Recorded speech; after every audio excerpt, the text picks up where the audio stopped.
The queen collapsed in the throne room, flames licking beneath her skin like trapped lightning. 3 massive titans, her mates, her protectors, her supposed salvation, stood frozen at the edges of the chamber, unable to approach. Not out of cruelty, out of terror. Because the last time Caspian had touched her, his instincts nearly crushed her throat. The last time Malik kissed her, she screamed. And Varen? Varen couldn't even meet her eyes anymore. Tessa Vale had saved them from eternal winter. Now, spring was killing her, and the men who claimed to love her could only watch her burn. If you want to see how she survives what's coming, stay until the end, like this video. Comment what city you're watching from. Let's go. Tessa woke to the smell of scorched silk. Again. She rolled onto her side, wincing as the sheets clung to her damp skin, and stared at the blackened handprint seared into the pillow beside her head. Her handprint. She'd done that in her sleep, the 4th time this week. Outside the tall windows of her chambers, the citadel gardens bloomed in violent excess. Vines crawled up stone walls overnight. Flowers the size of dinner plates burst open at dawn, their petals thick and fleshy, colors too bright to be natural. Spring had returned to the kingdom of the Titans after centuries of frozen silence, and it was eating her alive. Tessa sat up slowly, every muscle protesting. Her body felt like it had been wrung out and left to dry. The power she'd absorbed when she broke the winter curse, ancient, wild, meant for gods, not humans, coiled inside her like a second heartbeat. Sometimes it purred, sometimes it snarled. This morning, it felt like broken glass grinding through her veins. She pressed a hand to her sternum and breathed through the pain. The door opened without a knock. "You're awake." Varen's voice was flat, clinical. He stepped inside carrying a leather satchel, his silver-white hair tied back, his expression carefully neutral. He looked like he was visiting a patient, not his mate. Tessa's chest tightened for an entirely different reason. "I'm awake," she said. Varen set the satchel on the table near the window and began unpacking vials, powders, instruments she didn't recognize. He moved with precision, his hands steady. He didn't look at her. "Any new symptoms?" he asked. "Define new." "Tessa," she exhaled. "The usual, heat, pain. I burned the pillow again." Varen's jaw tightened, but he nodded and made a note in the small leather journal he carried. Always notes, always records. As if documenting her deterioration would somehow prevent it. "I need to take another blood sample," he said. "Of course you do." This time he did glance at her, brief and sharp. "If you'd prefer I stop trying to save your life—" "I didn't say that." "Then give me your arm." Tessa stood and crossed to him, barefoot on the cold stone floor. She extended her left arm without a word. Varen rolled up her sleeve and paused. New bruises had appeared overnight, dark purple splotches blooming across her forearm like ink stains. He touched one gently, and Tessa hissed. "They're spreading faster," Varen muttered. "I'm aware." He prepared the needle with the same detached efficiency. Tessa watched him work and tried not to think about the fact that he hadn't kissed her in 6 days, hadn't touched her beyond what was medically necessary in 9. The bond between them, once warm, electric, impossible to ignore, felt muted now, distant, like he was standing on the other side of a thick pane of glass. The needle pricked her skin. Blood welled up, darker than it should be, almost violet in the morning light. "Varen," she said quietly. "Not now. You can't avoid me forever." His hand stilled. For a moment she thought he might actually respond. Then he withdrew the needle, pressed a cloth to her arm, and turned back to his instruments. "I'm not avoiding you. I'm working. You're terrified of me. I'm terrified for you. There's a difference." "Is there?"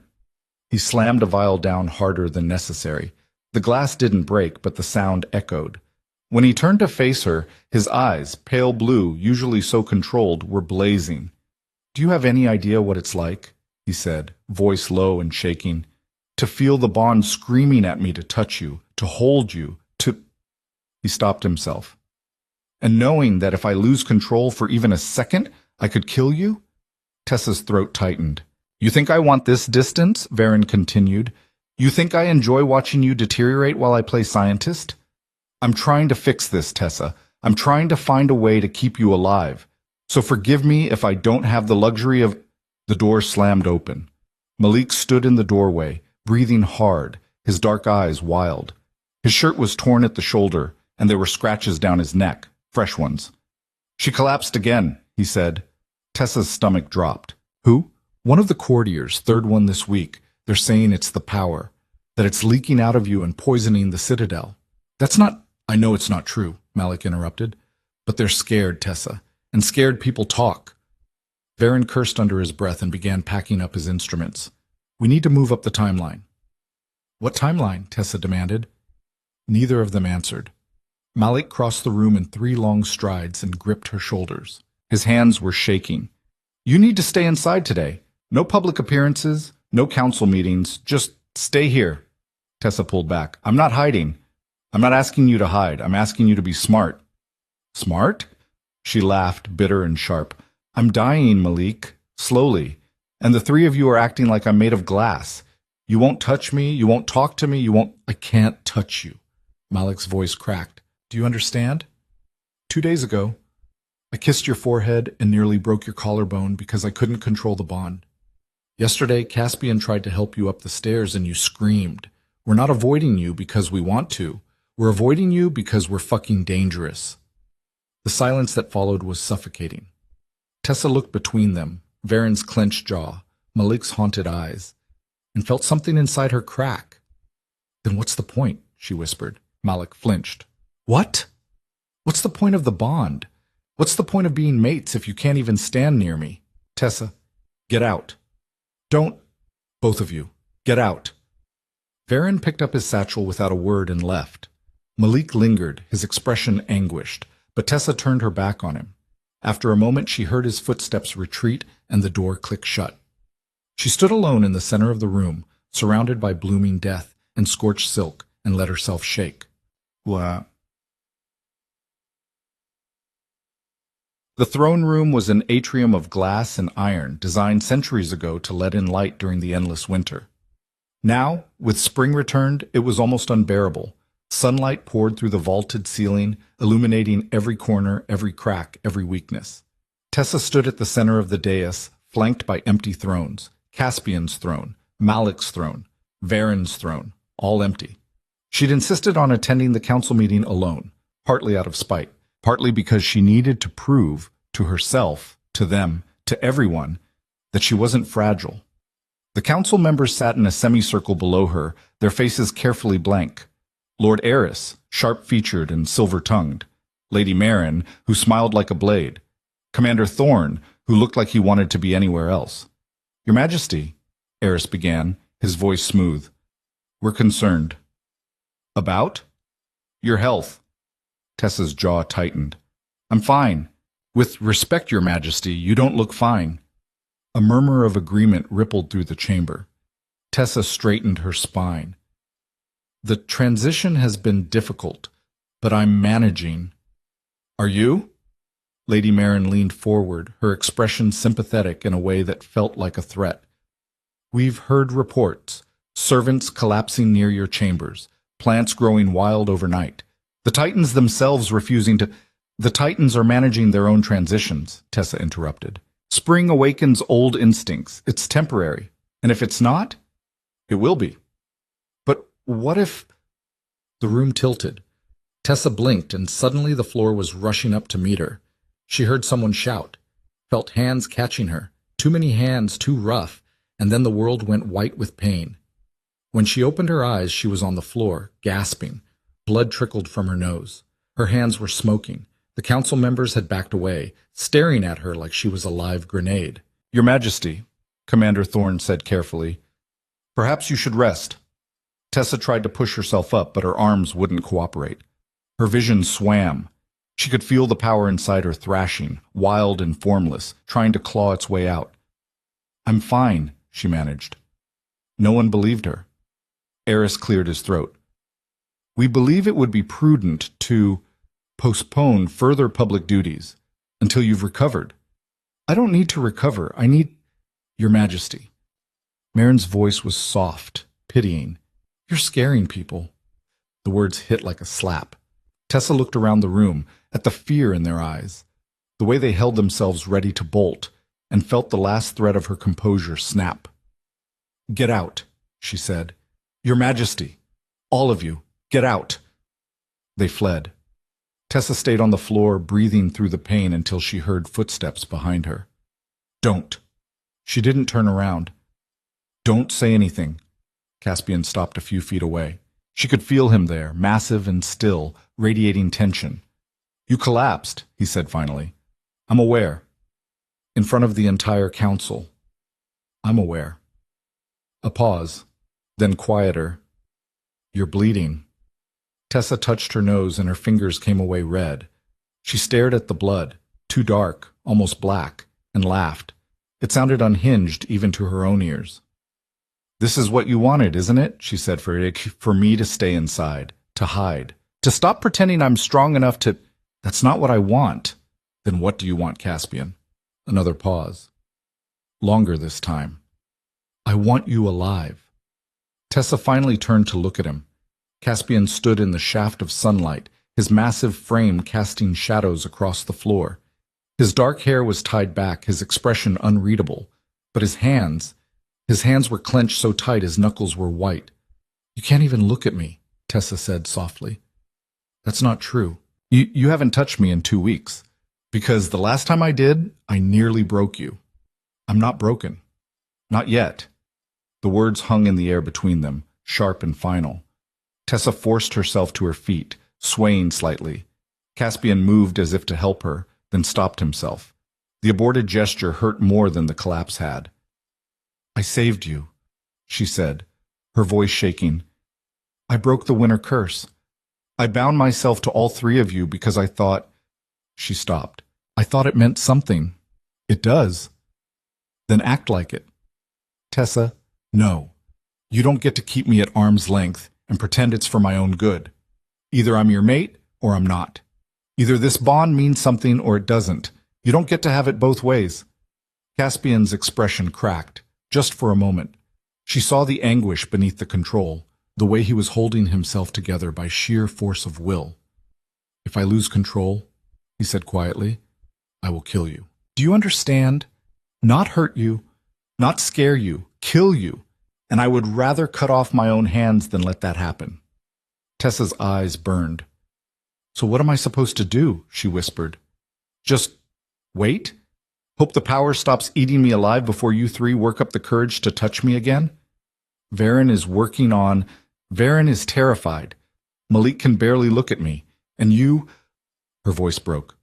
You're the worst of all. Because you're acting like I'm already dead. That's not... Isn't it? Caspian opened his mouth, closed it. For the first time since she'd known him, he had no answer. Tessa turned and walked away, her steps echoing in the empty throne room. She didn't look back. If she had, she might have seen the way Caspian's shoulders shook, the way he pressed a hand to his chest, as if the bond itself was tearing him apart. But she didn't look back. She was too tired to care. That night, Tessa dreamed of fire. She stood in the center of the Citadel Gardens, surrounded by flowers that screamed. Their petals were mouths, opening and closing, shrieking in voices that sounded like her own. The vines wrapped around her ankles, her wrists, pulling her down into the earth. And standing at the edges of the garden, watching, were 3 shadows. Massive, silent, unmoving. She called out to them, but her voice wouldn't work. She reached out, but her arms wouldn't move. The vines pulled tighter, dragging her under, and the shadows just stood there, watching. Tessa woke with a scream caught in her throat. Her chambers were dark. The moon hung low outside the window, casting everything in silver. For a moment, she just lay there, breathing, trying to convince herself it was only a dream. Then she felt it. The power inside her had shifted. It wasn't thrashing anymore. It was listening. Tessa sat up slowly. The air around her shimmered with heat. When she looked down at her hands, they were glowing, faint, pulsing, like embers. No, she whispered. Not now. Please. Not now. The glow brightened. Tessa stumbled out of bed and pressed her hands against the cold stone wall, trying to ground herself. But the power didn't care. It wanted out. It wanted to burn, to expand, to consume. She could feel it reaching for the bond, reaching for Caspian, for Malik, for Varen, And if it found them, if it pulled them in while she was like this? The door burst open. Varen stood in the doorway, his expression wild. I felt it. What's happening? I can't, Tessa gasped.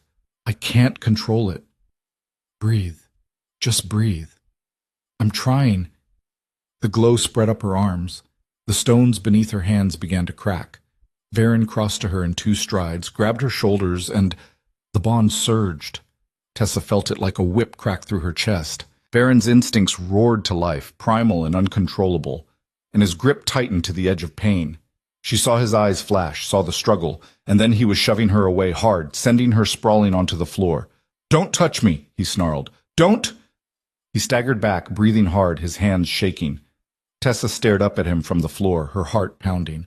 I'm sorry, Varen said hoarsely. I'm sorry, I can't. He turned and fled. Tessa stayed on the floor, the glow fading from her hands, and finally let herself cry.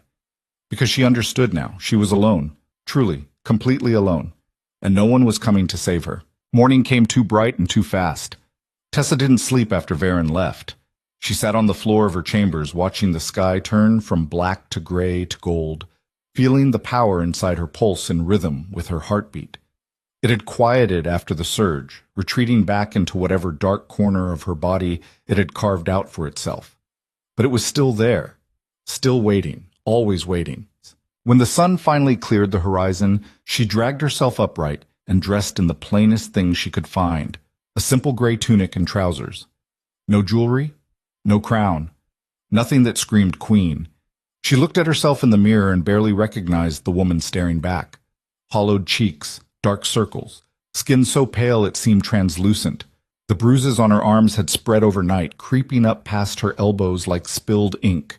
She looked like she was dying, because she was. Tessa turned away from the mirror and headed for the door. If she was going to burn out, she'd do it on her feet, not cowering in her chambers while the Citadel whispered about her weakness. The hallways were quieter than usual. Servants hurried past without meeting her eyes. Guards stationed at corners stiffened when she approached, their gazes sliding away as if looking at her directly might be dangerous. She felt their fear like a physical thing pressing against her skin. By the time she reached the lower levels of the Citadel, her hands were shaking. The training yard was an open courtyard surrounded by high stone walls. Normally, it would be full of soldiers running drills, sparring, sharpening weapons. Today it was empty except for one figure moving through a weapons form in the center. Malik. Tessa stopped at the edge of the yard and watched. He moved like violence contained in flesh, all controlled power and lethal grace. His shirt was discarded, his dark skin gleaming with sweat despite the morning chill. Twin blades flashed in his hands as he spun, slashed, pivoted. It was hypnotic. Beautiful in the way a storm was beautiful. Then he saw her. The blades froze mid-swing. Malik went utterly still, chest heaving, eyes locked on hers. For a moment, neither of them moved. You shouldn't be here, Malik said finally. I needed air. There's air in your chambers. There's suffocation in my chambers. Malik's jaw tightened. He lowered the blade slowly, deliberately, as if any sudden movement might set something off. Tessa, don't. She stepped into the yard. Don't tell me to rest. Don't tell me to be careful. I can't hear it again. Then what do you want me to say? I don't know. Anything. Nothing. Just... She stopped, her throat closing. Just don't look at me like that. Like what? Like I'm already gone. Malik flinched. The blades clattered to the ground as he dropped them, his hands curling into fists at his sides. That's not... Isn't it? Tessa crossed her arms, hugging herself. You can't touch me.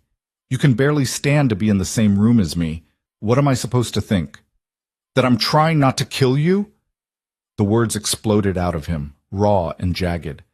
That every instinct I have is screaming at me to claim you, mark you, hold you so tight nothing can take you away. And I can't, because if I give in even a fraction, I'll break you. Do you understand how that feels? To want something so badly it's tearing you apart and knowing you can't have it? Tessa's breath hitched.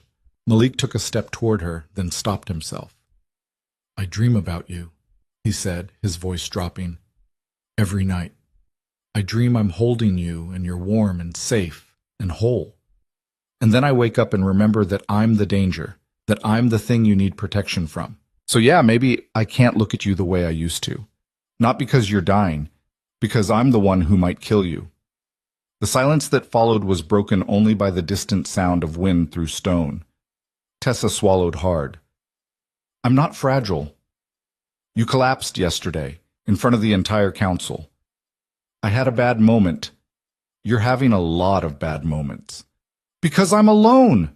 The words ripped out of her, louder than she intended. Because the three of you are so busy trying to protect me that you've left me with nothing. No touch, no comfort, nothing. And I'm supposed to just... what? Be grateful? Be patient. I'm dying, Malik, and I'm doing it alone. Malik's expression crumbled. You think I want this? I think you're scared. Of course I'm scared.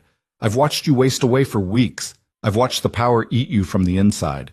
I felt the bond screaming at me that something's wrong and I can't fix it. So, yeah, I'm terrified. And maybe that makes me a coward, but at least I'm a coward who's keeping you alive. Are you? Tessa's voice went quiet. Dangerous. Because from where I'm standing, it looks like you're just watching me die slowly. The words hit like a blade between the ribs. Malik stared at her, his chest heaving, his eyes burning with something that looked like anguish. Then he turned and walked away without another word. Tessa stood alone in the training yard, surrounded by discarded weapons and echoes, and wondered if she'd just severed the last thread holding them together. She found Varen in the library. It was a massive circular room built into one of the Citadel's towers, shelves climbing 3 stories high and filled with books so old their spines had cracked and faded. Varen sat at a table in the center, surrounded by open text, scattered notes, vials of strange liquids. He didn't look up when she entered. I'm busy, he said. I can see that. Then leave. Tessa closed the door behind her and crossed to the table. She picked up one of the books, something about ancient binding rituals, and set it down again. What are you looking for? A cure. For? You. The word hung in the air like an accusation. Tessa sat down across from him. Varen, look at me. I'm working. Varen, I said I'm working. She reached across the table and shoved his notes aside. Papers scattered. One of the vials tipped over, spilling pale green liquid across the wood. Varen's head snapped up, his eyes flashing with anger. What the hell are you— Stop! Stop, Tessa said. Just stop. Stop researching. Stop experimenting. Stop treating me like a problem you can solve if you just work hard enough. That's exactly what you are. The bluntness of it stole her breath. Varen stood abruptly, his chair scraping against stone. You're a problem. A very specific, very deadly problem. You absorbed power meant for beings who've existed for millennia. Your human body can't contain it. It's breaking you down from the inside, cell by cell. And if I don't find a way to stop it, you'll be dead in a month. Maybe less. So yes, you're a problem. And I'm going to solve it whether you like my methods or not. Tessa stood too, her hands trembling. I'm not a problem. I'm your mate. You're both. Then maybe you should have thought of that before you let me bind myself to 3 creatures who can't even touch me without risking my life. Varen went very still. You think I wanted this? I think you saw an opportunity and you took it. You needed a queen. You needed someone to break the curse, and I was convenient. That's not... Isn't it?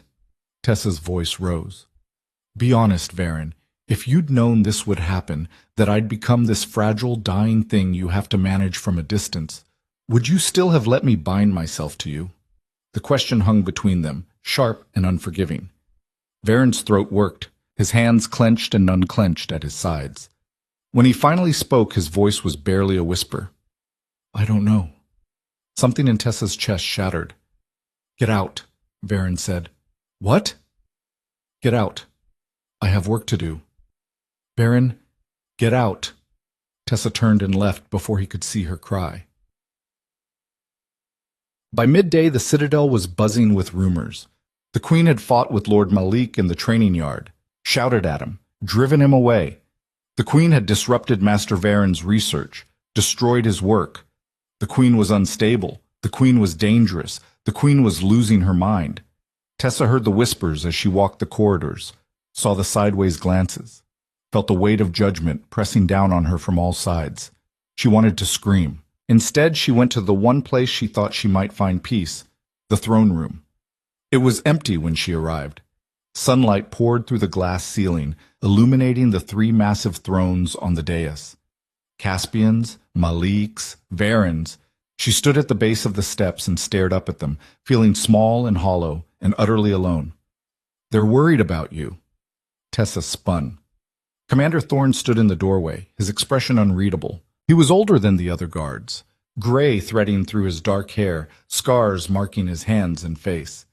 He'd served the Titans since before the Winter Curse. If anyone understood them, it was him. "Everyone's worried about me," Tessa said. "It's exhausting." Thorne stepped into the room, his boots echoing on stone. "They're not wrong to be. I know that. Do you?" He stopped a few feet away, studying her. "Because from where I stand, you look like someone who's trying very hard to pretend everything's fine." Tessa laughed, bitter and sharp. "What else am I supposed to do? Rest. Recover. Let the healers—" "There's nothing to recover from. The power's eating me alive, and no amount of rest is going to change that." Thorne's expression softened slightly. "Then what's your plan?" "I don't have one. That's not good enough." "I know." Tessa sank down onto the bottom step, suddenly too tired to stand. "But I don't know what else to do. The Titans can't touch me. The Council thinks I'm weak. The power inside me is getting stronger every day, and her voice cracked, "I don't know how to fix any of it." Thorne was quiet for a long moment. Then he sat down beside her, groaning slightly as his knees creaked. "Can I tell you something?" he said. "Can I stop you?" A ghost of a smile. "The Titans aren't infallible. They're powerful, yes. Ancient, nearly immortal, but they're not perfect. And right now they're terrified." "I know." "No, I don't think you do." Thorne turned to look at her. "You're the first mate any of them have had in over 1,000 years. The first bond strong enough to survive the curse. And they're watching you die, slowly, painfully, and there's nothing they can do to stop it. That kind of helplessness, it breaks people, even Titans." Tessa's throat tightened. "They love you," Thorne continued, "more than I've ever seen them love anything, and that's why they're so afraid. Because love makes you vulnerable, and vulnerability is something they haven't felt in centuries." "So what am I supposed to do?" Tessa whispered. "Just accept that I'm dying? That they'll never be able to touch me again?" "No." Thorne's voice was firm. "You fight, you survive, and you prove to them, and to yourself, that you're stronger than this curse."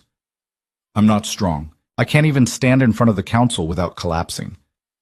"Strength isn't about never falling. It's about getting back up." Tessa looked at him, this scarred warrior who'd survived centuries of winter, and felt something in her chest loosen slightly. "Thank you," she said. Thorne nodded and stood, his knees creaking again. "For what it's worth, Your Majesty, I believe in you, even if you don't believe in yourself." He left before she could respond. Tessa sat alone in the throne room, surrounded by empty seats and broken bonds, and made a decision. If no one was going to save her, she'd save herself. She started small. That evening, she went to the healer's wing and demanded access to their records. They tried to refuse, gently, respectfully, but firmly. She ignored them and walked in anyway. Spent 3 hours reading every report Varen had filed about her condition, every blood sample, every theory, every failed experiment. The picture that emerged was grim. The power inside her was foreign, incompatible with human biology. It was burning through her cells faster than her body could regenerate them. Varen had tried everything: binding spells, dampening rituals, alchemical solutions. Nothing worked. The power was too strong, too wild, and it was tied directly to the bond with the Titans, which meant severing it would kill her just as surely as the power would. She was trapped. Tessa closed the last report and sat back, her head pounding. There had to be another way. Something Varen hadn't considered. Something... The door opened. Caspian filled the doorway, his massive frame blocking out the light from the corridor. His expression was thunderous. "You shouldn't be here," he said. I needed to see the records. Varen said no visitors. Varen doesn't control me. Caspian stepped into the room and closed the door behind him. The space suddenly felt much smaller. What are you looking for? A solution. There isn't one. Not yet.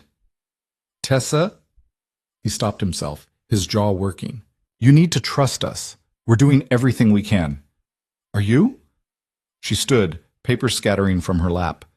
Because it doesn't feel like it. It feels like you're all so busy protecting me that you've forgotten I'm part of this too. We haven't forgotten. Then let me help. You can't. I can't what, Caspian? I can't think. I can't research. I can't do anything except sit in my chambers and wait to die?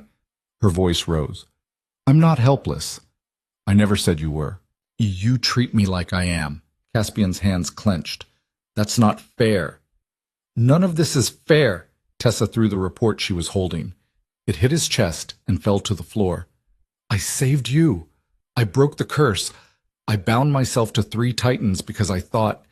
She stopped, her breath hitching.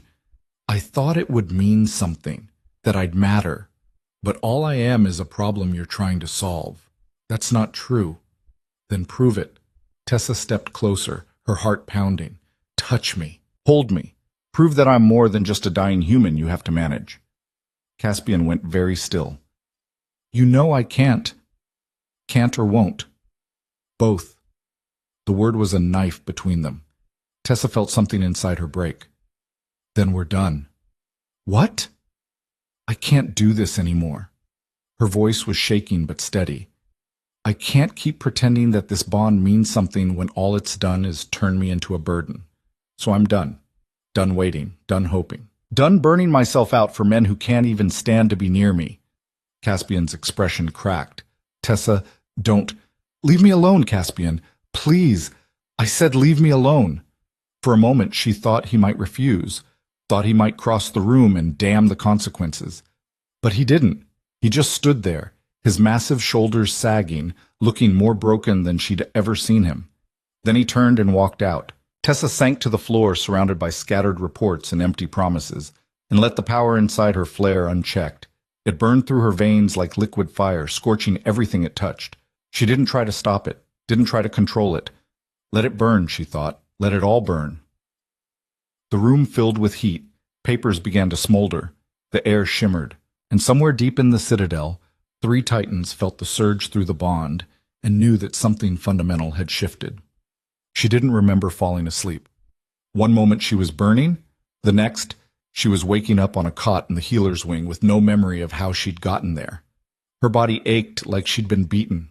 Her throat was raw. When she tried to sit up, a hand pressed gently on her shoulder. Easy. It was a young healer, a woman with kind eyes and graying hair. Her name tag read Alara. What happened? Tessa's voice came out as a croak.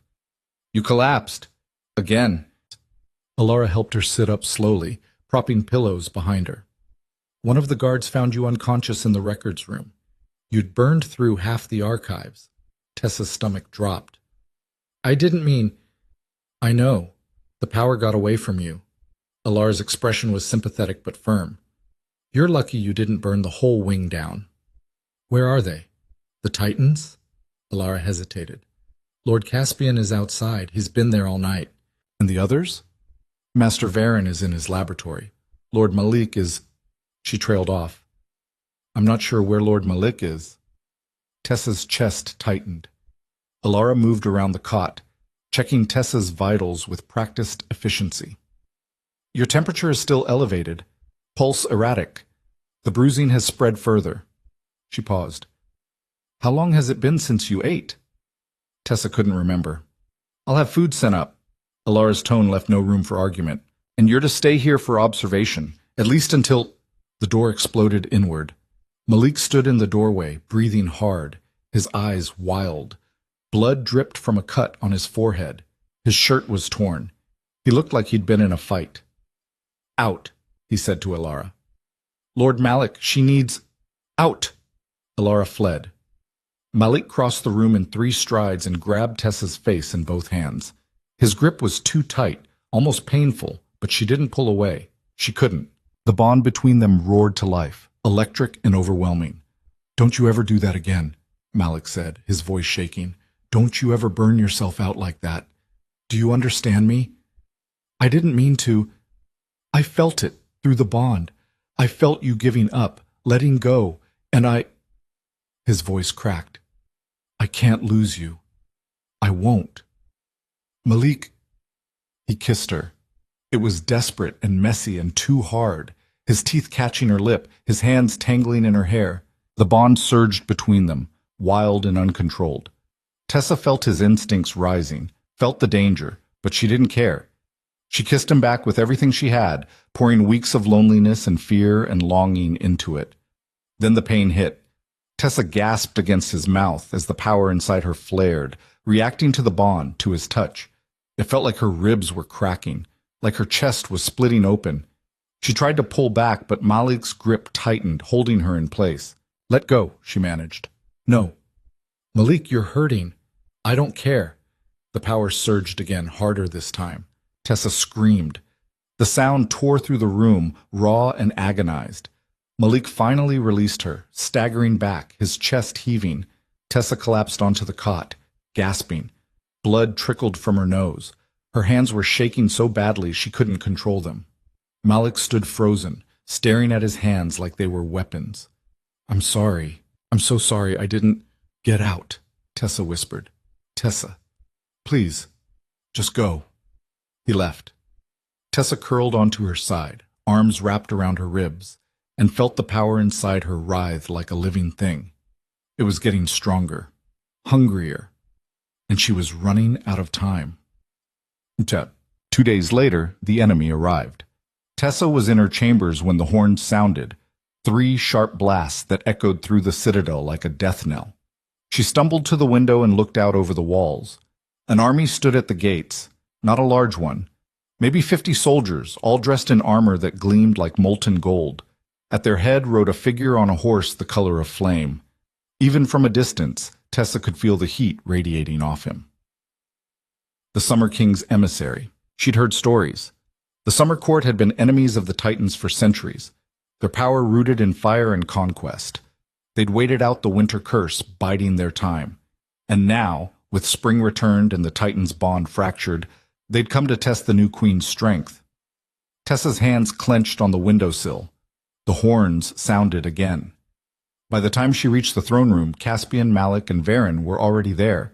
They stood in a line before the thrones, massive and imposing, radiating barely controlled violence. The air around them shimmered with heat. Tessa stopped in the doorway.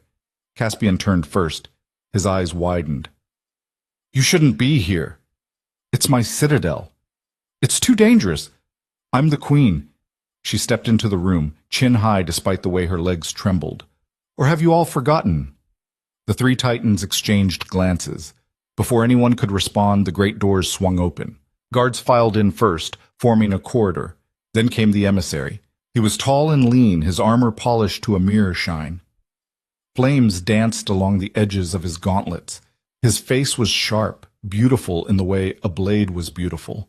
When he smiled, it didn't reach his eyes. "Well," he said, his voice smooth as silk. "The Titans and their broken little queen. How charming."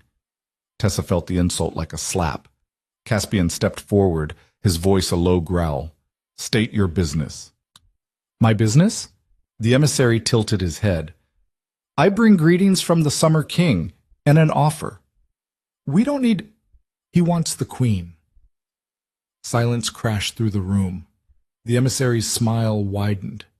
The Summer King has heard of her condition, the power she carries.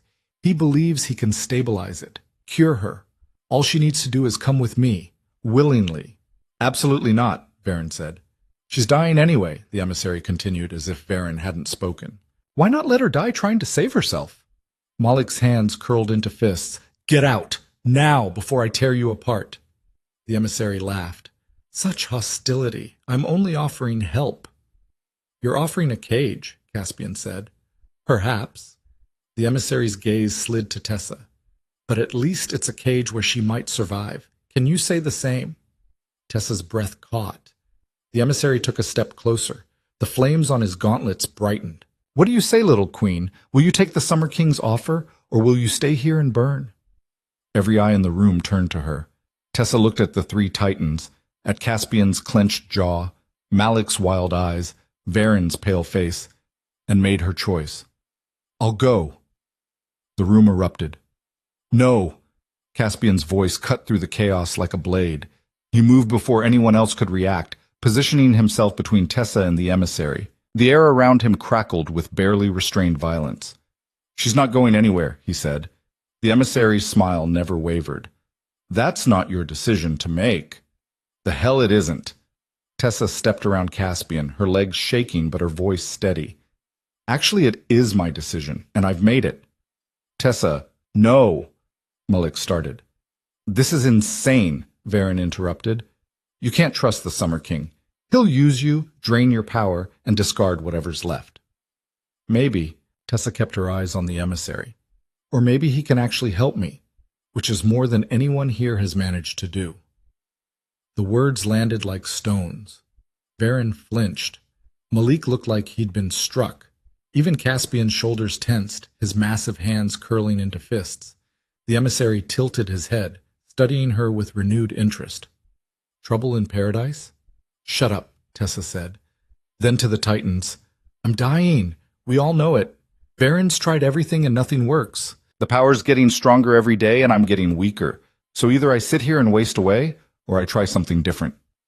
This isn't different, Caspian said, his voice low and dangerous. This is surrender. No, this is survival. You don't know what you're agreeing to. And you don't know what it's like. The words exploded out of her.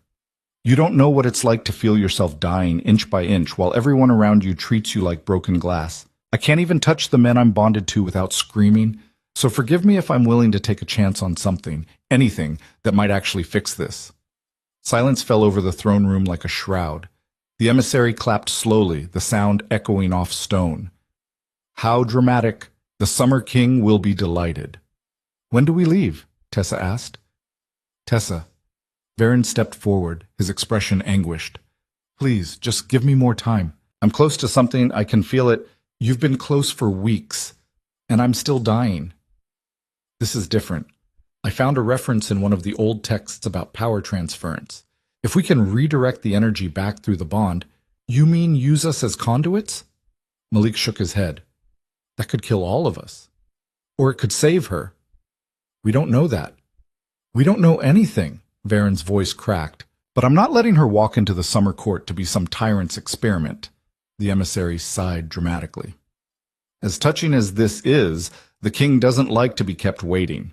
So, little queen, are you coming willingly, or do my soldiers need to encourage you? The threat hung in the air like smoke. Caspian moved. One moment he was standing still. The next, he had the emissary by the throat, lifting him off the ground with one hand. The guards drew weapons, but froze when Malik and Varen flanked Caspian, their own power flaring to life. You're not taking her, Caspian said, his voice barely human. The emissary smiled despite the hand crushing his windpipe. When he spoke, his voice was strained but amused. Kill me, and you start a war you can't win. Not with your bond fractured and your queen dying. The Summer King has waited centuries for an opening. Don't give him one. Caspian's grip tightened. The emissary's face began to turn purple. Caspian, stop. Tessa's voice was quiet but firm. No. You're making it worse. I don't care. I do. She stepped closer, close enough to feel the heat radiating off him. Put him down, please. For a moment she thought he wouldn't listen, thought his instincts would override everything else and he'd snap the emissary's neck right there. But then his hand opened and the emissary dropped to the floor, gasping. Wise choice, the emissary wheezed, rubbing his throat. The king appreciates restraint. Get out, Tessa said, but we haven't finalized. I said get out. I need to think. The emissary's eyes narrowed. Then he smiled, sharp and knowing. Of course. I'll give you until sunset to decide. After that, my offer expires. He gestured to his guards. Come, let's give the happy family some privacy. They left in a procession of gold and flame. The moment the doors closed, Caspian rounded on Tessa. What the hell were you thinking? I was thinking I'm out of options. So you decide to throw yourself at the Summer King? I decided to stop waiting for someone else to save me. We're trying. Trying isn't good enough. Tessa's voice rose. I'm burning from the inside out, and you three can't even touch me without it getting worse. So yeah, maybe the Summer King's offer is a trap. Maybe he'll use me and throw me away. But at least it's something. At least it's a choice I'm making instead of just sitting here and dying slowly while you all feel guilty about it. This isn't about guilt, Malik said. Isn't it? Tessa turned to him. You can barely look at me anymore. None of you can. And I get it, I do. But I can't keep living like this. I can't keep being the problem everyone's trying to solve. You're not a problem, Varen said quietly. Then what am I? You're our mate, our queen. The woman we... He stopped, his throat working. The woman we can't lose. The raw honesty in his voice nearly broke her. Tessa closed her eyes and breathed through the pain radiating from her chest. Then help me. Really help me. Not with more research or more theories. Show me there's actually a way forward that doesn't involve me burning out or becoming someone else's prisoner. The three titans exchanged glances. We need to try the transference, Varen said finally. Malik shook his head. It's too dangerous. Everything's dangerous at this point. Not like this. If the power redirects wrong, it could kill all four of us. And if we do nothing, she dies anyway. Varen's voice was hard. At least this way we're fighting. Fighting blindly. Better than standing still. Caspian had been silent through the exchange, his expression unreadable. Now he looked at Tessa, really looked at her, and something in his eyes shifted. What do you want? He asked. Tessa blinked. What? Not what we think you should do, not what's safest or smartest or most strategic. What do you want? The question hung between them, impossibly heavy. Tessa thought about the summer court, thought about walking into unknown territory with an enemy king who saw her as a tool, thought about the transference ritual, untested, potentially lethal, built on theories and desperation. Neither option was good, but one of them was hers. I want to try the ritual, she said. Varen sagged with relief. Malik cursed under his breath. Caspian just nodded, like he'd expected it. When? Tessa asked. Tonight, Varen said, before the emissary's deadline, before anyone can stop us. What do we need? Time, space, and trust. Varen met her eyes. If this goes wrong, I know. I mean it, Tessa. This could kill you, kill all of us. I know, she repeated, but I'd rather die trying than waste away waiting. Something passed between them then, an understanding, a shared desperation. For the first time in weeks, Tessa felt like they were actually on the same side. We'll need the others to leave the citadel, Caspian said. The emissary, his soldiers, anyone who might interfere. I'll handle it, Malik said. Give me 2 hours. Make it 1. Malik left without another word. Varen began pacing, muttering to himself about preparations and components. Caspian stayed rooted in place, watching Tessa with an expression she couldn't quite read. You're sure about this? He asked when Varen was out of earshot. No, Tessa admitted, but I'm sure about dying if we don't try. That's not the same thing.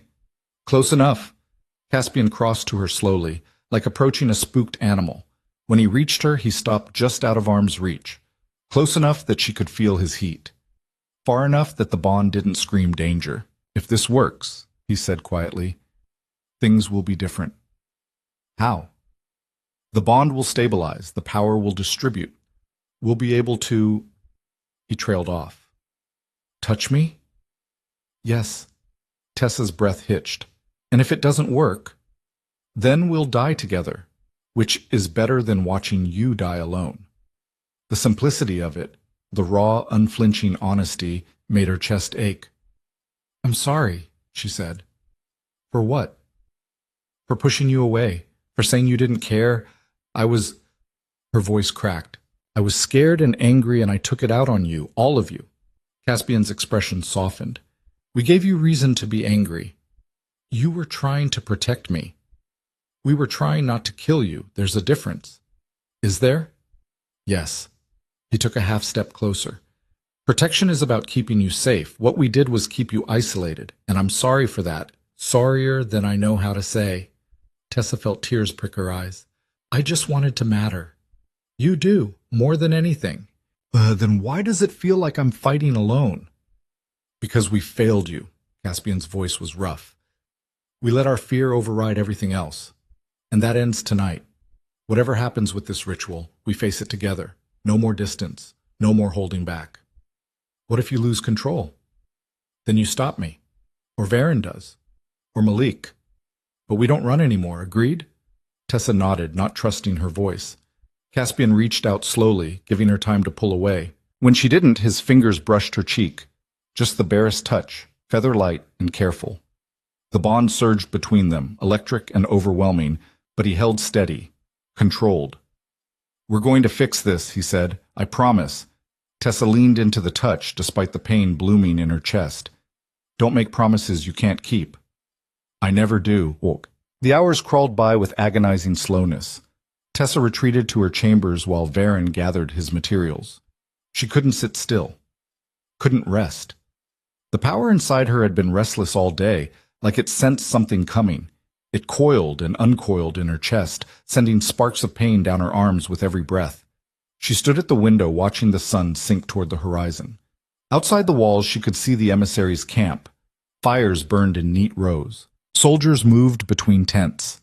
They looked organized, patient, like they had all the time in the world. A knock at the door made her turn. Malik entered without waiting for permission. His face was bruised, knuckles bloody.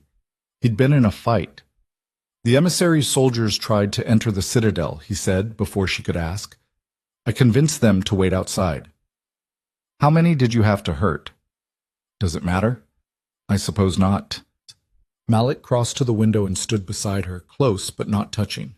They watched the camp together in silence. I'm sorry, he said finally. For what?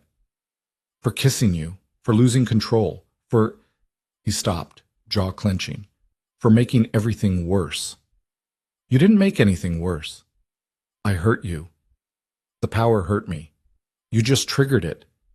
That's the same thing. No, Tessa said. It's not. You kissed me because you wanted to, because you couldn't stand the distance anymore. I understand that. I feel it too. Malik's hands curled into fists. I should have been stronger. You were strong enough to pull back. That counts. Does it? Tessa turned to face him. Do you regret it? Kissing me? Malik's eyes went wide. No, never. I just... He exhaled shakily. I regret hurting you. I regret not being able to control myself. But I don't regret wanting you. I couldn't. Not if I tried. The honesty in his voice made her chest tight. Then stop punishing yourself, she said. Save that energy for tonight. We're going to need it. Malik studied her face like he was trying to memorize it. Are you scared? Terrified. Me too. They stood there as the sun bled red across the horizon, not touching but close enough to feel each other's warmth. It wasn't enough. It would never be enough. But for now, it had to be. The preparations took longer than expected. Varen moved through the citadel like a man possessed, gathering components from a dozen different sources. Rare herbs from the gardens that bloomed only at twilight. Crystals from the deepest vaults, their surfaces marked with symbols older than the citadel itself. Vials of liquids that shimmered with their own inner light. Tessa watched him work and felt useless. She wanted to help, but every time she tried, Varen waved her away. Said she needed to conserve her strength. Said the ritual would demand everything she had and more. So she sat and waited, and tried not to think about all the ways this could go wrong. By the time full dark fell, her nerves were frayed to breaking. They gathered in the old temple beneath the citadel, a place Tessa had only heard about in stories. The entrance was hidden behind a false wall in the lowest level, accessible only through a passage so narrow they had to walk single file. The temple itself was a circular chamber carved from black stone that seemed to absorb light rather than reflect it. Torches burned along the walls, their flames pale blue and eerily silent. Ancient symbols marked every surface, the walls, the floor, even the domed ceiling high above. They pulsed faintly, like they had their own heartbeat. This place is old, Caspian said, his voice echoing. Older than the Citadel. Older than the Titan's claim to this land. The magic here runs deep. Will that help? Tessa asked. It should. The ritual needs a stable foundation. This is as stable as it gets. Varen had drawn a circle in the center of the floor, using crushed silver mixed with something dark that Tessa didn't want to identify. Candles marked the cardinal points, north, south, east, west, each one as thick as her arm and carved with more symbols. In the middle of the circle sat a low stone platform, just wide enough for one person. The surface was worn smooth by age, stained dark in places. Tessa stared at it and felt her stomach turn. You'll lie there, Varen said, following her gaze. We'll position ourselves around you, creating a conduit through the bond. The goal is to draw the excess power out of you and redistribute it between the four of us equally. And if the power doesn't want to be redistributed, Tessa asked, then we force it. How? Painfully. Varen's expression was grim. The power is wild, untamed. It won't give up easily. We'll have to wrestle it into submission, and that means pushing the bond to its absolute limit. It's going to hurt. All of us. But especially you. How bad? Bad enough that I'm giving you something for the pain.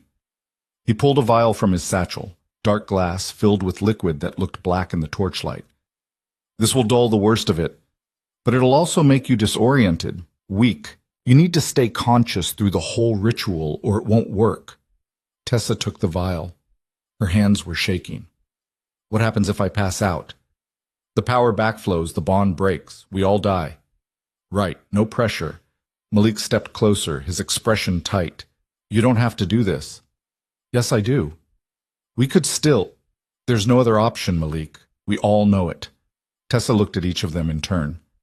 This is our best shot, our only shot. So let's not waste time pretending otherwise.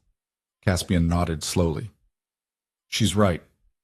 Varen checked the circle one last time, adjusting a candle here, redrawing a symbol there. When he was satisfied, he stepped back and took a deep breath. It's time, he said. Tessa uncorked the vial and drank. The liquid was worse than anything she'd tasted before. It burned going down, thick and viscous, coating her throat like oil. The aftertaste was copper and ash. Almost immediately, a strange numbness spread through her limbs, making her fingers tingle. That's horrible, she managed. It gets worse, Varen said. Lie down. Tessa climbed onto the platform. The stone was cold against her back, leaching warmth from her body. She stared up at the ceiling, at the symbols pulsing in the darkness, and tried to steady her breathing. The three titans took positions around her, Caspian at her head, Malik to her right, Varen to her left. They stood just outside the silver circle, their expressions grave. Once we start, we can't stop, Varen said. Not until the power stabilizes or until one of us dies. Do you understand? Tessa's throat was too tight to speak. She nodded. Are you ready? No. Yes. Varen knelt and placed his hands on the edge of the circle. The silver began to glow, soft at first, then brighter, then bright enough to hurt. The symbols on the walls responded, lighting up in sequence like stars being born. Caspian and Malik followed suit, their hands joining the circuit. The bond between them flared to life. Tessa gasped as she felt it, all three connections opening at once, raw and unfiltered. Caspian's steady strength crashed into her like a wave. Malik's wild intensity burned through her veins. Varen's controlled precision cut through everything else like a blade. For a moment it was almost beautiful. Then the pain started. It began in her chest, sharp and sudden, like someone had driven a spike through her sternum. Tessa arched off the platform, her scream tearing through the temple. The power inside her recoiled violently, sensing the threat, and fought back with everything it had. Hold her! Varen shouted. Caspian's hands came down on her shoulders, pinning her in place with enough force to bruise. The bond screamed at him to stop, to protect her, but he held firm. Malik grabbed her legs as they started to thrash, his grip like iron. The power surged harder. Tessa felt it trying to escape through every pore, every breath, every heartbeat. Her skin began to glow, faint at first, then brighter, then so bright she could see the bones of her hands through the flesh. The titans held on. Their own power rose to meet hers, trying to contain it, trying to force it into the channels Varin had prepared. But the power didn't want to be contained. It thrashed inside her like a caged animal, clawing at the walls of her body, looking for any weakness it could exploit. Tessa felt something tear inside her chest, something vital, and tasted blood. "It's not working," Malik ground out through clenched teeth. "It's too strong." "Keep going," Varin snapped. "She's burning up." "I said keep going." The glow around Tessa's body intensified. The candles marking the circle began to melt, wax pooling on the stone floor. The air itself started to shimmer with heat waves. Tessa couldn't breathe, couldn't think.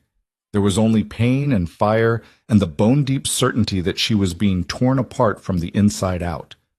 Her vision started to gray at the edges. "No," she thought desperately. "Stay awake. Have to stay awake or—" The power surged again, harder than before. This time, something inside her actually broke. She felt it snap like a bone, felt the backlash ripple through the bond. Varin cried out. Blood trickled from his nose. His grip on the circle wavered. "Don't you dare let go," Caspian snarled. "I'm trying. Try harder." The silver circle began to crack. Thin lines spider-webbed across its surface, breaking the pattern Varin had so carefully drawn. Then, impossibly, the power went still. Just for a heartbeat. Just long enough for Tessa to feel it listening. She didn't question it, didn't hesitate.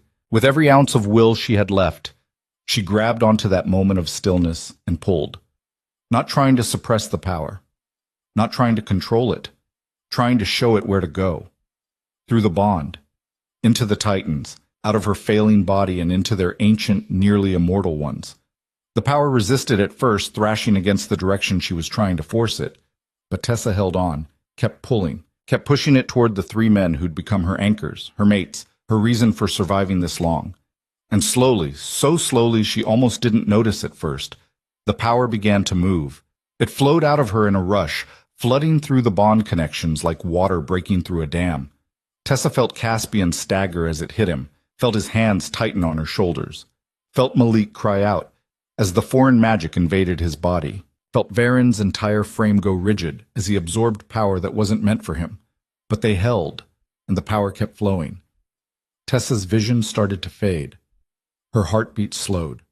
The unbearable heat that had consumed her for weeks began to cool as the power drained away, leaving only bone-deep exhaustion in its wake. Just a little more, she thought distantly. Just need to... The temple doors exploded inward. The sound was deafening, stone and iron torn apart like paper. Tessa's head snapped toward the entrance, just in time to see the emissary stride through the rubble, wreathed in flames so bright they turned night into day. "How rude," he said, his voice echoing off the ancient walls. "Starting the party without me." Varin's eyes snapped open, wild with panic. "No!" The emissary raised one hand. The flames around him condensed into a spear of pure fire, so hot the air rippled around it. He hurled it with casual precision. Not at the Titans, at the silver circle. The spear struck dead center. The protective barrier shattered instantly, sending up a shower of silver dust and broken magic. The ritual collapsed. The power that had been draining from Tessa reversed direction violently, slamming back into her body with crushing force. She screamed, a raw animal sound that didn't seem human. The backflow was worse than anything that had come before. The power was angry now, furious at being manipulated, and it took its rage out on her flesh. The Titans were thrown backward. Caspian hit the wall hard enough to crack stone. Malik crashed into a pillar and went down in a heap. Varin managed to stay upright, but barely, blood streaming from his nose and ears. Tessa convulsed on the platform, every nerve ending on fire. The glow around her body flared so bright it was blinding. She could feel herself coming apart at the seams, feel her body giving up under the strain. "Stop!" Caspian roared, launching himself at the emissary. The emissary sidestepped with inhuman grace, flames dancing along his fingertips. "I gave you until sunset. You made your choice." He gestured, and the flames coalesced into another spear. This one was larger, hotter, meaner. Caspian tried to intercept but wasn't fast enough. The emissary threw.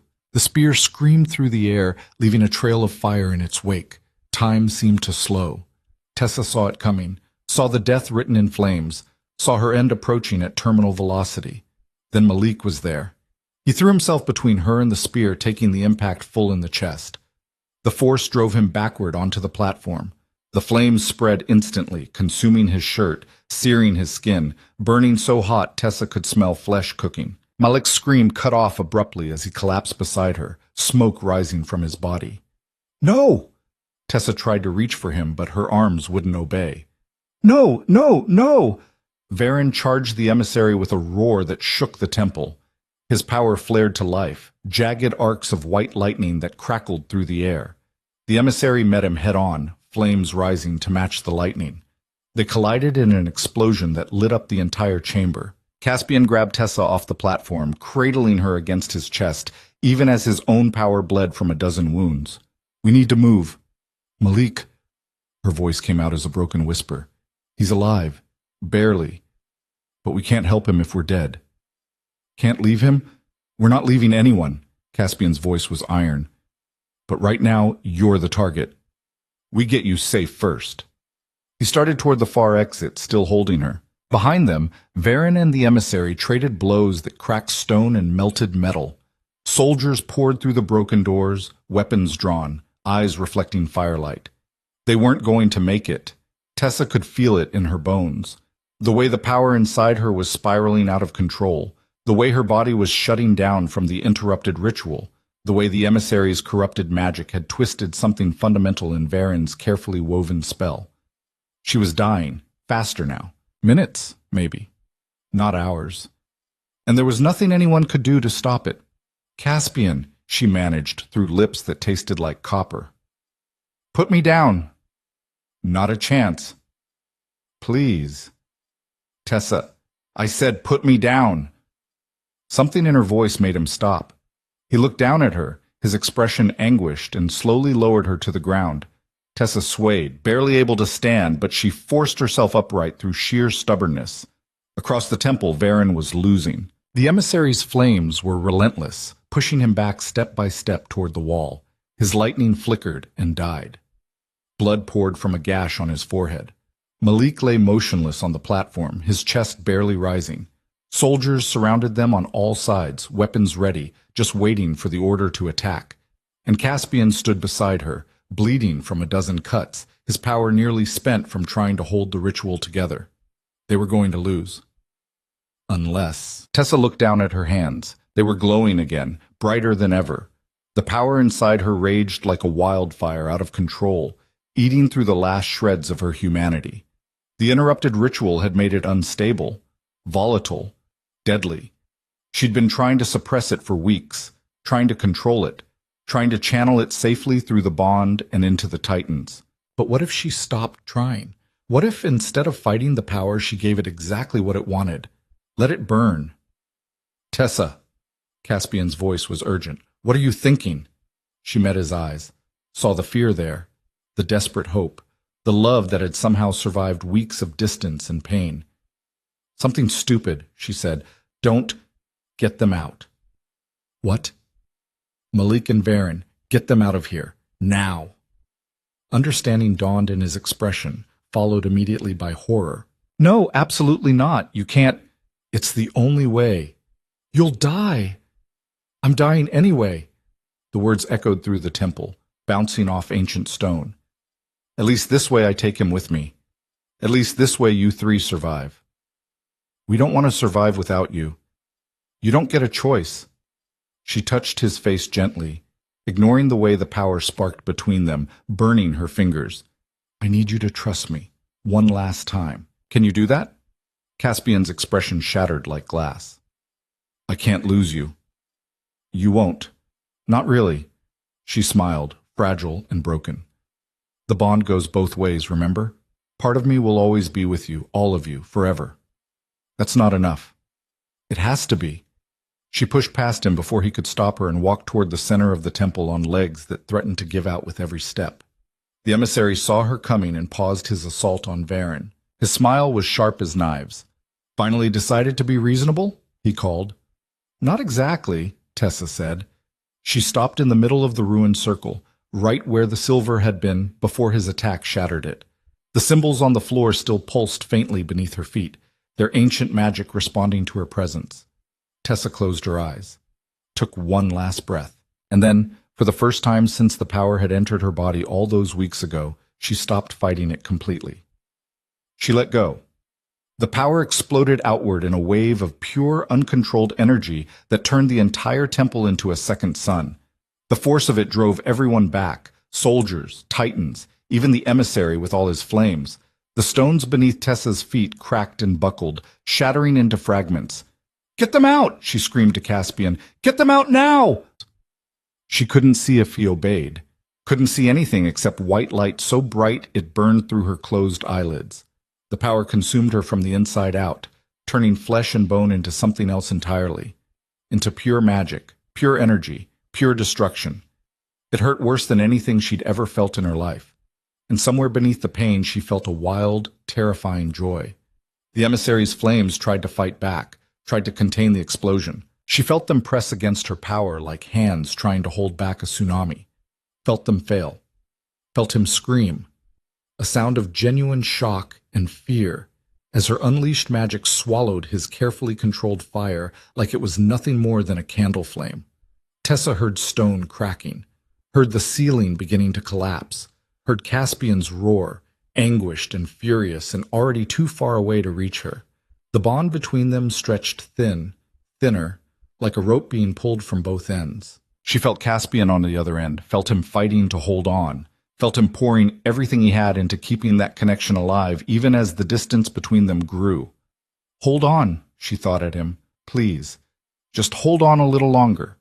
But the power didn't care about bonds or love or desperate promises. It wanted out. It wanted to burn everything in its path until nothing remained but ash and memory. The last thing Tessa saw before her vision went completely white was the temple ceiling splitting apart, massive stones tumbling down like rain. The last thing she heard was Varen shouting her name, his voice breaking on the syllables. The last thing she felt was the bond snapping like an overstretched thread, the severed ends whipping back and leaving nothing but empty space where her mates had been. And then there was only light and fire and silence. Darkness came first, not the gentle darkness of sleep, the crushing, absolute darkness of being buried alive. Tessa floated in it, weightless and formless, unable to tell if she was breathing or if her heart was still beating or if she even had a body anymore. Maybe she didn't. Maybe the explosion had burned away everything physical and left only this: consciousness without form, awareness without sensation. Maybe this was death, but then pain arrived, sharp and insistent, and she knew she was still alive because the dead didn't hurt like this. Tessa tried to move and couldn't, tried to open her eyes and couldn't, tried to scream and managed only a weak rasp that died in her throat. She was trapped, buried under stone and rubble and her own burned-out magic. Panic clawed at the edges of her mind. Then she felt it. A pull, faint but unmistakable, coming from somewhere outside the darkness. The bond. Still there. Still connected, though it felt different now. Stretched thin, fragile, like spiderweb silk that would snap if she breathed wrong. But it was there, which meant they were alive. The thought gave her enough strength to try again. She focused on the bond, on Caspian's steady presence, Malik's wild energy, Varen's precise control, and pulled. Reached for them through the darkness, felt them reach back. The connection flared. Not bright, not strong, but enough. Enough to anchor her. Enough to remind her that she wasn't alone in the void. Tessa latched onto that feeling and dragged herself toward consciousness, hand over hand, fighting through layers of darkness that tried to pull her back down. When she finally broke through, the first thing she heard was screaming. Her eyes snapped open. She was lying on her back, staring up at a ceiling she didn't recognize. Stone, but different from the temple. Rougher, lower. Some kind of storage room or cellar. Torchlight flickered across the walls, casting dancing shadows. The screaming was coming from somewhere close. A man's voice, raw with agony. Malik. Tessa tried to sit up, and her body refused to cooperate. Everything hurt. Not the burning, consuming pain from before, but a deep, bone-level ache that suggested she'd been broken and hastily put back together. "Don't move." Varen's face appeared above her, haggard and pale. Blood crusted his nose and the corner of his mouth. His hand shook as he pressed her shoulders back down. Malik, Tessa's voice came out as a croak. I know, I'm trying. Varen's expression was anguished. The burns are deep, too deep. I can't. He stopped, jaw clenching. Just stay still. You're barely stable yourself. What happened? You destroyed half the temple, killed the emissary and most of his soldiers. Nearly killed yourself in the process. Varen's hands moved over her torso, checking for injuries with practiced efficiency despite the shaking. Caspian pulled you and Malik out before the ceiling came down completely. We've been here for... He glanced at something out of her line of sight. 3 hours. Maybe 4. Malik screamed again, the sound cutting off abruptly into harsh breathing. Tessa forced herself up onto her elbows despite Varen's protests. They were in a small chamber lit by half a dozen torches. Malik lay on a makeshift pallet across the room, his chest wrapped in bandages that were already soaked through with blood and something darker. Caspian knelt beside him, one massive hand pressed to Malik's shoulder, the other holding a cloth to his forehead. He took the emissary's spear for me, Tessa whispered. I know. He's dying. I know that too. Varen's voice was flat, empty. The flames were corrupted, designed to burn through magical defenses. They're eating him from the inside out, and I don't know how to stop them. Tessa looked at him, really looked, saw the dark circles under his eyes, the way his hands trembled, the defeated slump of his shoulders. Varen had been trying to save people for weeks now, first her, now Malik, and he was failing at both. There has to be something, she said. There isn't. Varen, I've tried everything, his voice cracked. Every healing spell I know, every remedy, every theory I could think of. Nothing works. The corruption is too deep. It's in his blood, his bones, his... He stopped, turning away. He's going to die, and I can't do a damn thing about it. The admission hung in the air like a death sentence. Tessa's chest tightened. The power inside her, the thing that had nearly killed her, that she'd unleashed to save them, stirred, not raging like before. Just aware. Listening. She focused on it, feeling the shape of what remained. The explosion should have burned it all away, should have left her empty, but there was still something there, quieter, smaller, but undeniably present. Help me up, she said. You can't. I said help me up. Varen looked like he wanted to argue. Then he saw her expression and relented, sliding an arm under her shoulders and levering her to her feet. Tessa's legs nearly gave out, but she locked her knees and forced herself to stay upright. What are you doing? Varen asked. Something stupid. Again. She took a step, then another. Each one hurt, but she kept moving, crossing the small chamber until she reached Malik's pallet. Up close, he looked worse. The burns covered most of his chest and part of his neck, the flesh blackened and weeping. His breathing was shallow, labored. His eyes were closed but twitching beneath the lids. Caspian looked up as she approached. His face was a mask of stone, but his eyes were devastated. Don't, he said quietly. Whatever you're thinking, don't. He's dying. I know. I can help. You can barely stand. I don't need to stand. Tessa lowered herself to her knees beside the pallet, ignoring the way her body protested. I need to try. Caspian's jaw clenched. The power almost killed you. It killed the emissary instead. That's not... I still have some of it left. Not much. But maybe enough. She looked down at Malik's ruined chest. The corruption is fire, right? Magical flames burning him from inside. Yes, Varen said from behind her. Then maybe I can burn it out. That's insane. So was unleashing the power in the first place? Worked out okay. You call this okay? Varen gestured at the destroyed chamber, at Malik's broken body. You destroyed everything. You severed the bond. You nearly... The bond isn't severed, Tessa interrupted. Stretched, damaged, but not broken. I can still feel all three of you. Faint, but there. Caspian went very still. You can. Yes. She met his eyes. Can't you? He closed his eyes briefly, concentrating. When he opened them again, something had shifted in his expression. Yes, it's there. Weak, but... He looked at Varen. You feel it too?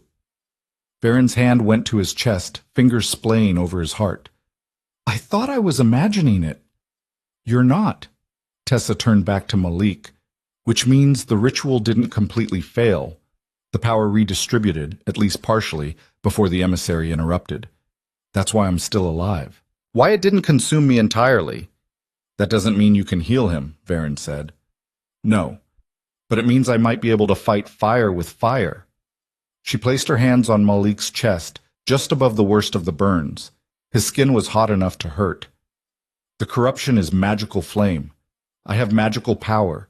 Maybe I can use one to cancel out the other. Or you could make it worse. He's already dying. How much worse can it get? No one had an answer for that. Tessa took a breath and reached for the power inside her. It responded immediately, unfurling like a cat stretching after a nap. Still dangerous, still wild, but noticeably smaller than before. The explosion had burned away most of it, leaving only a fraction. Just enough, she hoped.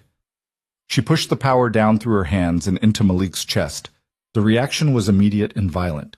Malik's back arched off the pallet, a scream tearing from his throat. The corrupted flames inside him surged up to meet her power, fighting for dominance. Tessa, stop! Caspian started. No.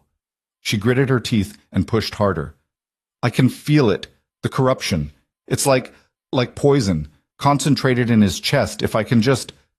The power inside her snarled and dove deeper. Tessa felt the moment it made contact with the corruption. Felt the two magics collide like opposing storm fronts. The corrupted flames tried to spread, tried to consume her power like they'd consumed Malik's flesh.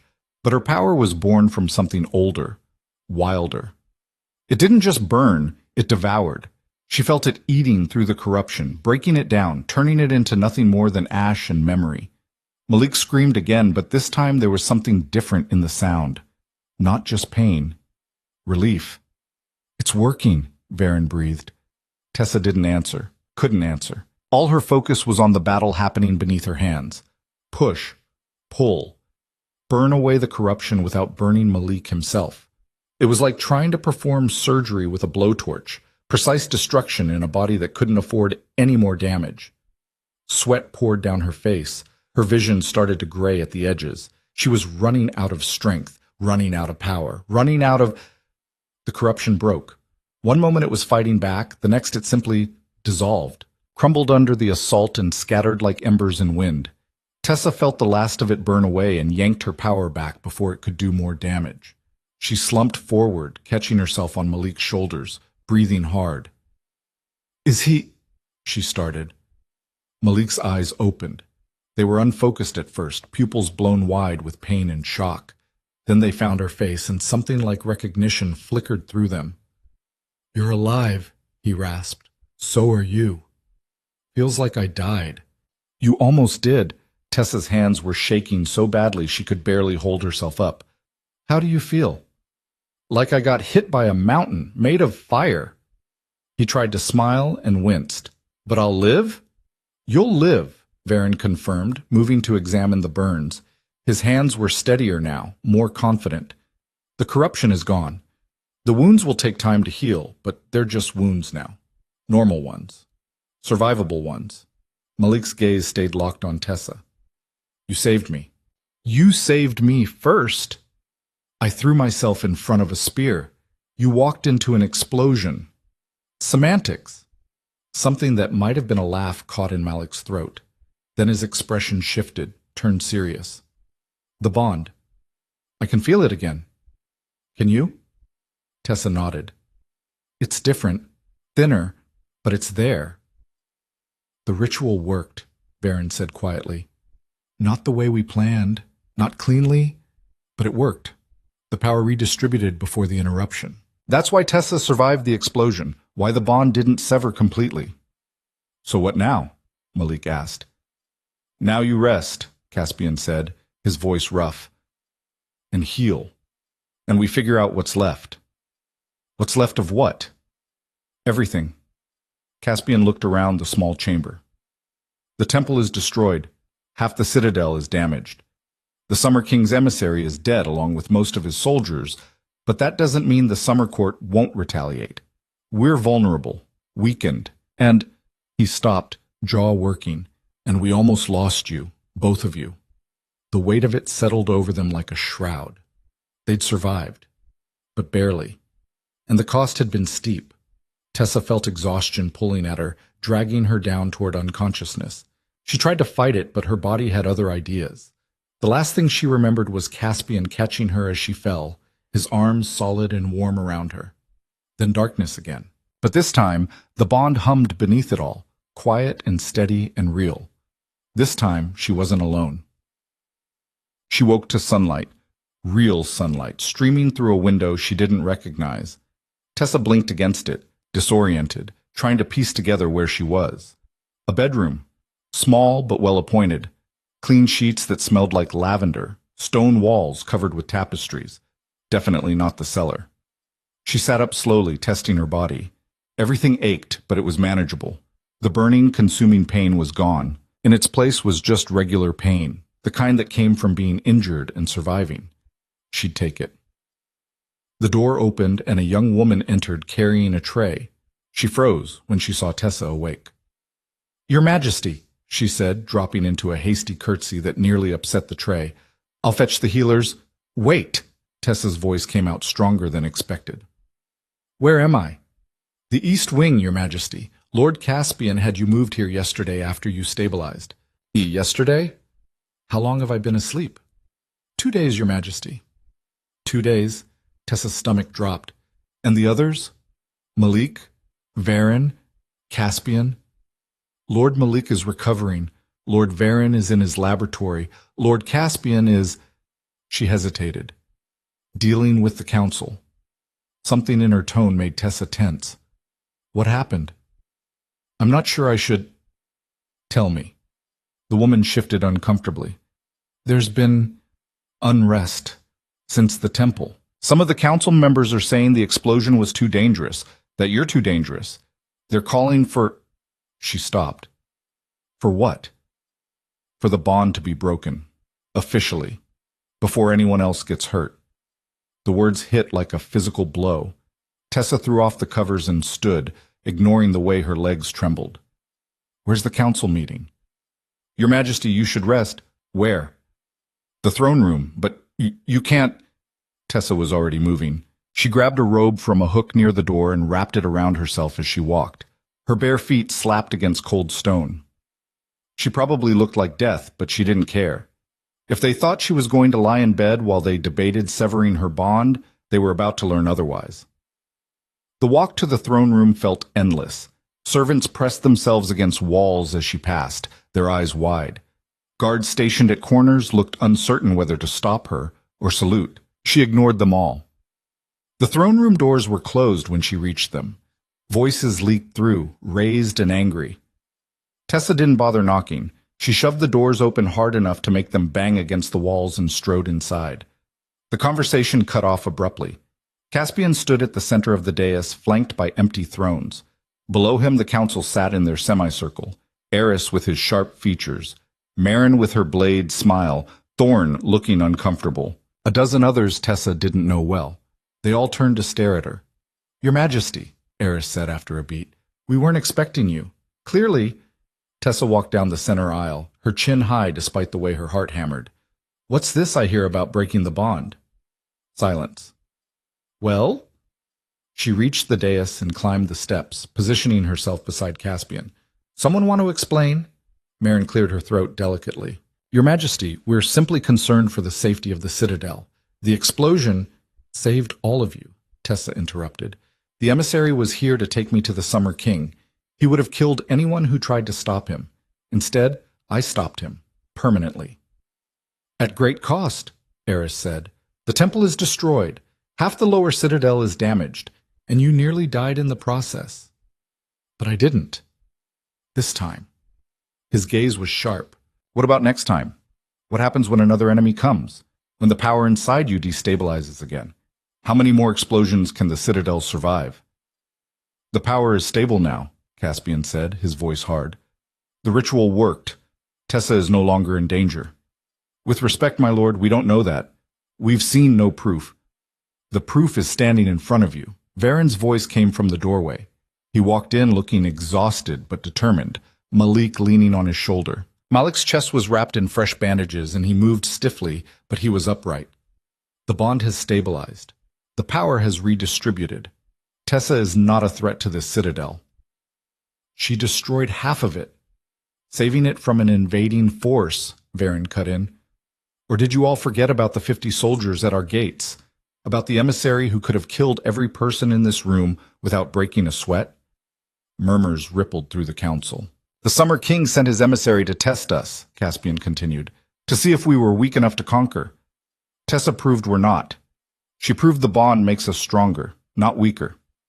At what cost? Marin pressed. How many people have to die proving it? The only people who died were our enemies, Malik said. His voice was rough but steady. And they died because our queen had the courage to do what needed to be done, something none of you were willing to do. The accusation landed hard. Eris stood, his face flushed. We are not soldiers.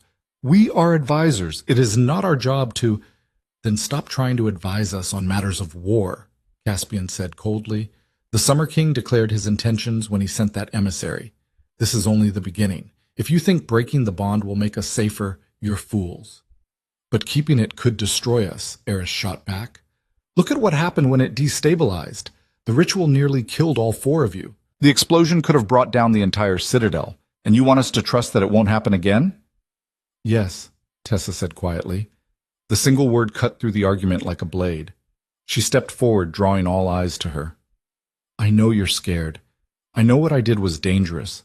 But I'm still here, still standing, still bonded to 3 titans who would burn the world down before they let anything happen to me.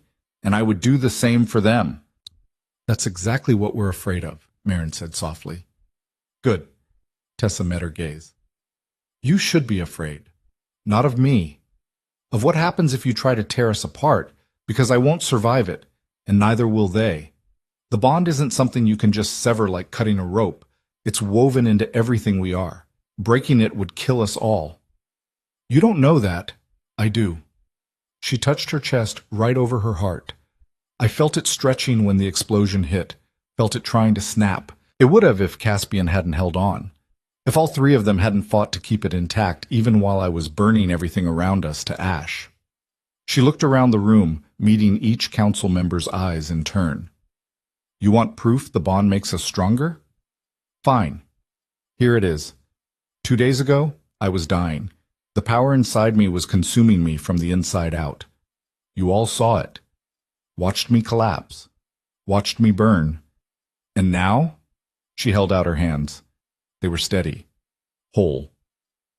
Now I'm healed. The power is distributed, stable, because of the bond. Because of them. Varen moved forward, pulling a small notebook from his pocket. I've been documenting the changes.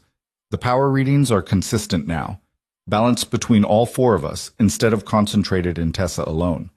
The bond acts as a regulator, preventing any single person from being overwhelmed. But the explosion, someone started, was controlled, Varen interrupted, or as controlled as it could be under the circumstances. Tessa directed the blast outward, away from where we were sheltering. She protected us even while unleashing enough power to level the temple. That takes incredible control. Or incredible luck, Eris muttered. It wasn't luck. Malik straightened despite the obvious pain it caused. I was there. I felt it through the bond. Tessa knew exactly what she was doing. She sacrificed herself to save us. And she succeeded. Barely. Success is success. Caspian's voice carried the weight of absolute authority. The emissary is dead. His soldiers are dead or fled. The Summer King now knows we're not easy prey, and we have Tessa to thank for that. He turned to face the council fully, his expression hard as stone. So here's what's going to happen. The bond stays. Tessa stays. And anyone who has a problem with that can leave. Now. Because I'm done entertaining this conversation. Silence crashed through the throne room. Then Commander Thorne stood. For a moment, Tessa's heart lurched, thinking he was leaving.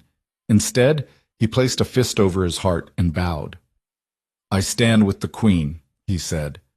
One by one, the guards stationed around the room followed suit.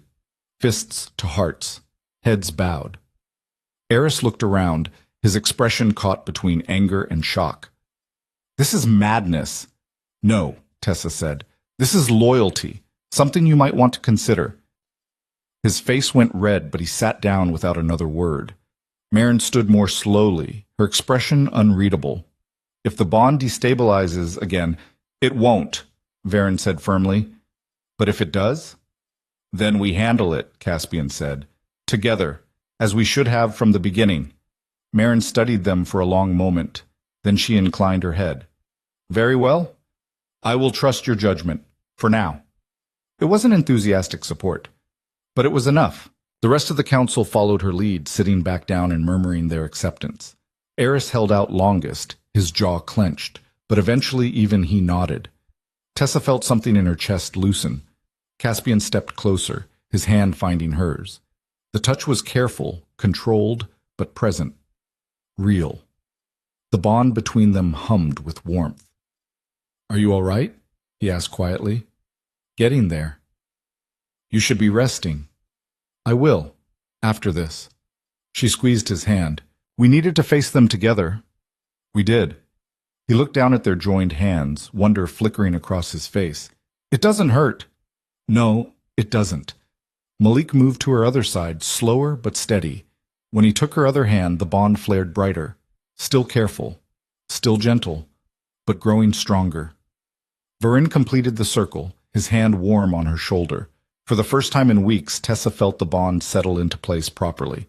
Not straining, not fighting, just there. A quiet presence connecting all four of them. The council is dismissed, Caspian announced without looking away from her. They filed out slowly, some still muttering, but they left. When the throne room was finally empty except for the four of them and the guards, Tessa let herself sag slightly. Immediately, 3 pairs of hands steadied her. Easy, Malik murmured. I'm fine. You're exhausted, Varen corrected, and you just stood through a council meeting 2 days after nearly dying. You're allowed to not be fine. Tessa laughed, a weak, shaky sound. Fair point. Caspian scooped her up before she could protest, cradling her against his chest. The bond sang with contentment at the contact. What are you doing? She asked. Taking you back to bed, where you should have stayed. I couldn't let them. I know. His voice was soft. And I'm grateful you didn't, but now you rest. Actually rest. While we figure out what comes next. What does this come next? The 3 titans exchanged glances. Recovery, Varen said finally. Rebuilding. Strengthening our defenses before the Summer King tries again. You think he will? I know he will. We humiliated him, killed his emissary. That demands a response. But not today, Caspian said. Today, we rest. Tomorrow, we plan. Agreed? Tessa nodded against his chest, too tired to argue. As Caspian carried her back through the citadel, Malik and Varen flanking them, Tessa felt the bond pulse with something that felt almost like peace. They'd survived. The power was stable. The bond was intact. And for the first time since this whole nightmare began, she could touch her mates without screaming. It wasn't perfect. Nothing was. The citadel was damaged. Enemies still waited beyond the walls. The council's support was fragile at best. But they were alive. Together. And that was enough. For 3 days, nothing happened. Tessa recovered in the east wing while the citadel held its breath. Healers came and went, checking her vitals, murmuring their approval at her progress. Servants brought food she barely touched, and the 3 titans took turns sitting with her, never leaving her alone for more than a few minutes. The bond between them grew stronger each day, steadier. What had been a fragile thread stretched to breaking was becoming something solid again. She could feel them even when they weren't in the room. Caspian's steady presence like bedrock, Malik's restless energy, Varen's focused intensity. It should have been comforting. Instead, it made her restless. On the 4th day, Tessa woke before dawn and decided she was done being an invalid.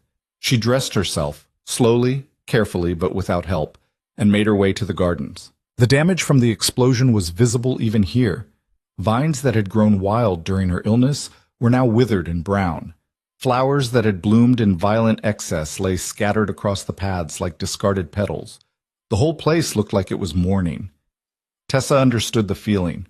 She found a stone bench near the center and sat, watching the sky lighten from black to gray to gold. The air was cold enough to make her breath fog, but she welcomed it. Anything was better than the suffocating warmth of her chambers. "You're up early." Tessa didn't turn. She'd felt Malik approaching through the bond before he spoke. "Couldn't sleep." "Same." He sat beside her, moving stiffly. The burns were healing, but still painful. "Mind company?" "Depends." "Are you going to tell me to go back to bed?" "Would it work if I did?" "Not even slightly." Malik smiled. "Then no. I'm just going to sit here and enjoy the quiet." They sat in silence as the sun crept over the walls. Birds began to sing in the damaged gardens. Somewhere in the distance, guards called the watch change. The normalcy of it felt strange after weeks of chaos. "Do you regret it?" Tessa asked finally. "Regret what?" "Taking that spear, almost dying, all of it." Malik was quiet for a moment. When he spoke, his voice was thoughtful. "No. Do you?" "I don't know." Tessa pulled her knees up, wrapping her arms around them. "I saved everyone, stopped the emissary, proved the bond could work. But I also destroyed half the citadel and nearly killed myself in the process, so I'm not sure if I'm a hero or just lucky." "You're both, and neither." Malik leaned back, his eyes on the sky. "You did what you had to do, what none of the rest of us were willing to risk. That's not heroism, it's just survival." "Doesn't feel like survival." "It never does. Not at first." He glanced at her. "Give it time. Eventually the fear fades, and all that's left is the knowledge that you're still here, still breathing, still fighting." Tessa rested her chin on her knees. "What if the Summer King comes back? What if we have to do it all over again? Then we do it together. No more martyrdom, no more sacrifices. We fight as a unit, or we don't fight at all." "You can't promise that." "I can try." Malik's expression was serious. "And I can make sure the others understand it too. We're stronger together. The explosion proved that. Your power alone would have killed you, but distributed through all four of us, it became manageable, controllable.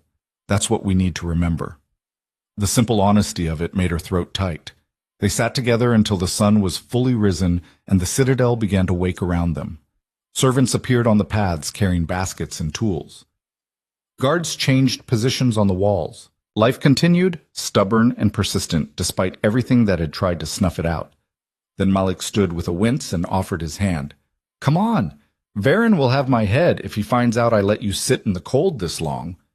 Tessa took his hand and let him pull her up. The bond hummed warmly between them. No pain, no burning, just connection. She still wasn't entirely used to it, this ability to touch her mates without screaming, but she was learning to trust it. They made it halfway back to the east wing before the horns sounded. 3 sharp blasts that echoed across the citadel like a scream. Tessa's blood ran cold. She knew that signal. Everyone did. Enemy at the gates. Malik cursed and started running despite the obvious pain it caused. Tessa ran after him, her heart hammering against her ribs. They reached the main courtyard to find it already filling with soldiers. Caspian stood at the center, barking orders, his expression grim. Varen was racing down from the upper levels, his face pale. "What's happening?" Tessa called. Caspian turned. For a moment she thought he'd tell her to go hide, to retreat to safety while the men handled things. Instead he said, "The Summer King himself is here, with an army." The words hit like stones. "How many?" Malik asked, breathing hard. "Scouts say 500, maybe more. They're arrayed across the plains just outside arrow range." "That's not an advance force," Varen said, arriving at Caspian's side. "That's a siege army." "Or a statement." Caspian's jaw clenched. "They're not attacking, just waiting." "For what?" "For us to surrender, probably." He looked at Tessa, and she saw something flicker in his eyes, fear, maybe, or resignation. "Or for us to hand you over." Tessa's stomach dropped. "Me?" "The emissary was the Summer King's favorite, his right hand. You killed him. This is personal now. So what do we do?" "We hear what he has to say." Caspian gestured to the guards. "Open the gates. Limited access.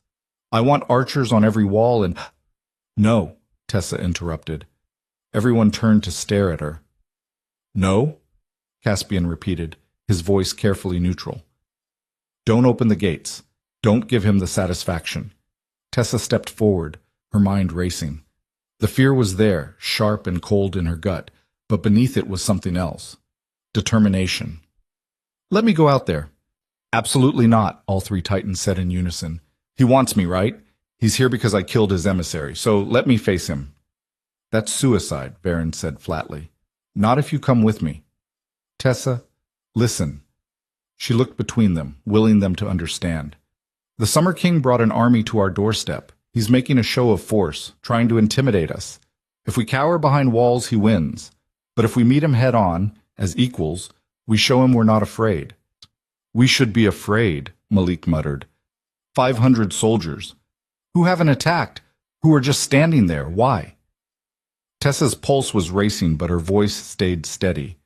Because he wants to negotiate, or threaten, or make some kind of deal. Otherwise, he'd have already started burning. Caspian's expression was unreadable. You're betting our lives on that assumption. I'm betting our lives on the bond. Tessa touched her chest, feeling the warmth of the connection pulsing beneath her ribs. The power is stable now, distributed between all four of us. If he attacks, we attack back, together, as one. That's incredibly reckless. So was unleashing the power in the temple worked out okay? You call nearly dying okay? I call surviving okay. Tessa met his eyes, refusing to back down. We can't hide forever, Caspian. Eventually we have to show them what we've become, what the bond has made us, and I'd rather do it on our terms than his. Silence fell over the courtyard. Guards shifted nervously. Soldiers exchanged glances. The whole citadel seemed to be holding its breath. Varen was the first to break it. She's right. Caspian turned on him. What? She's right. We've been reactive this whole time, responding to threats instead of confronting them. The Summer King is here because he thinks we're weak, fractured. If we prove him wrong, if we show him the bond makes us stronger, not weaker, he might actually back down. Or he might kill us all, Malik said. Maybe, but I'd rather die fighting than starve out a siege. Varen's voice was hard, and I'm tired of being afraid, tired of treating Tessa like she's fragile when she's proven again and again that she's the strongest one here. Tessa felt something warm bloom in her chest at the words. Caspian looked between them, his expression caught between anger and reluctant agreement. She could feel the war happening inside him through the bond, the instinct to protect warring with the knowledge that she was right. Finally, he cursed under his breath and turned to the guards. Get me a parley flag, and tell the archers to stay ready. If this goes wrong, it won't, Tessa said with more confidence than she felt. You don't know that. No, but I believe it anyway. Something in Caspian's expression softened. You're either the bravest person I've ever met, or the most foolish. Probably both. Despite everything, he almost smiled. They assembled quickly, Caspian, Malik, Varen, and Tessa, walking toward the gates in a tight formation. The bond between them hummed with nervous energy, but held steady. Tessa could feel each of them through the connection, Caspian's controlled determination, Malik's barely restrained violence, Varen's analytical focus. It was like walking surrounded by three forces of nature, all pointed in the same direction. Soldiers lined the walls, weapons ready, but not drawn. The parley flag, white silk marked with the Titan's crest, snapped in the wind above them. The gates opened with a groan of metal and stone. Beyond them, the army waited. It was larger than Tessa had imagined. Soldiers in gleaming gold armor stretched across the plains like a field of wheat. Banners marked with the Summer King's sigil, a burning sun, flew at intervals. War machines sat silent but ready at the edges. And at the center, mounted on a horse that seemed to be made of living flame, sat the king himself. He was beautiful in the way wildfire was beautiful, dangerous, mesmerizing, deadly, tall and lean with golden skin that seemed to glow from within. His hair was the color of sunset, his eyes like molten amber. He wore armor that looked like it had been forged from sunlight itself, and flames danced along the edges without consuming the metal. When he saw them approaching, he smiled. "The Titans and their pet human," he called, his voice carrying easily across the distance. "How quaint." "We're here to negotiate," Caspian said, his voice like granite. "Not trade insults. Are we?" The Summer King dismounted with fluid grace, his feet hitting the ground without a sound. I wasn't aware there was anything to negotiate. You killed my emissary. The penalty for that is death. Your emissary attacked first. He was defending himself from your queen's tantrum. The Summer King's smile widened. Poor creature couldn't control her own power. Had to unleash it like a child throwing a fit. Destroyed half her own home in the process. And you expect me to believe she's worthy of respect? That's a lie, Tessa said before she could stop herself. The Summer King's gaze snapped to her. His eyes were predatory, amused. Ah, the human speaks. How delightful. She's our queen, Varen said coldly, and our mate. You'll address her with respect.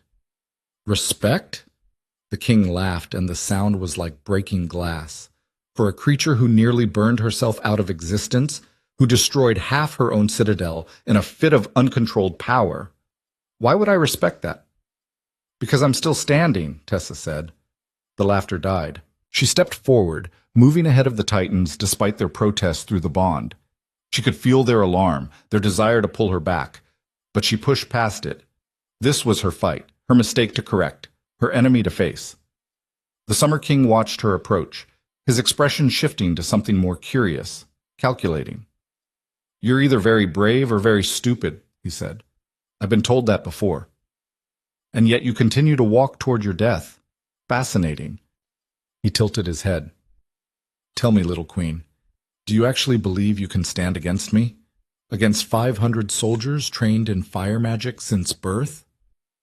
I believe I already did. Tessa stopped just out of arm's reach, close enough to see the flames dancing in his pupils. I believe I killed your favorite emissary without even trying.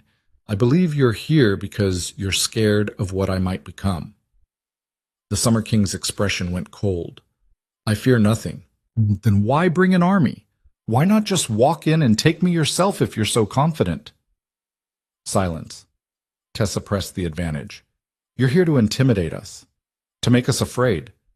But it's not working, because I've already faced the worst thing I could imagine, dying slowly while the people I love couldn't even touch me. I've already burned from the inside out and survived. So whatever you think you can do to me, I've done worse to myself. The Summer King stared at her. For the first time, genuine surprise flickered across his face. Bold words, he said finally. True words. Tessa straightened her spine. I'm not here to die. I'm here to tell you that if you attack this citadel, you won't survive it. You can't possibly believe you'd win. I have 500 soldiers, and we have this. Tessa reached for the bond and pulled.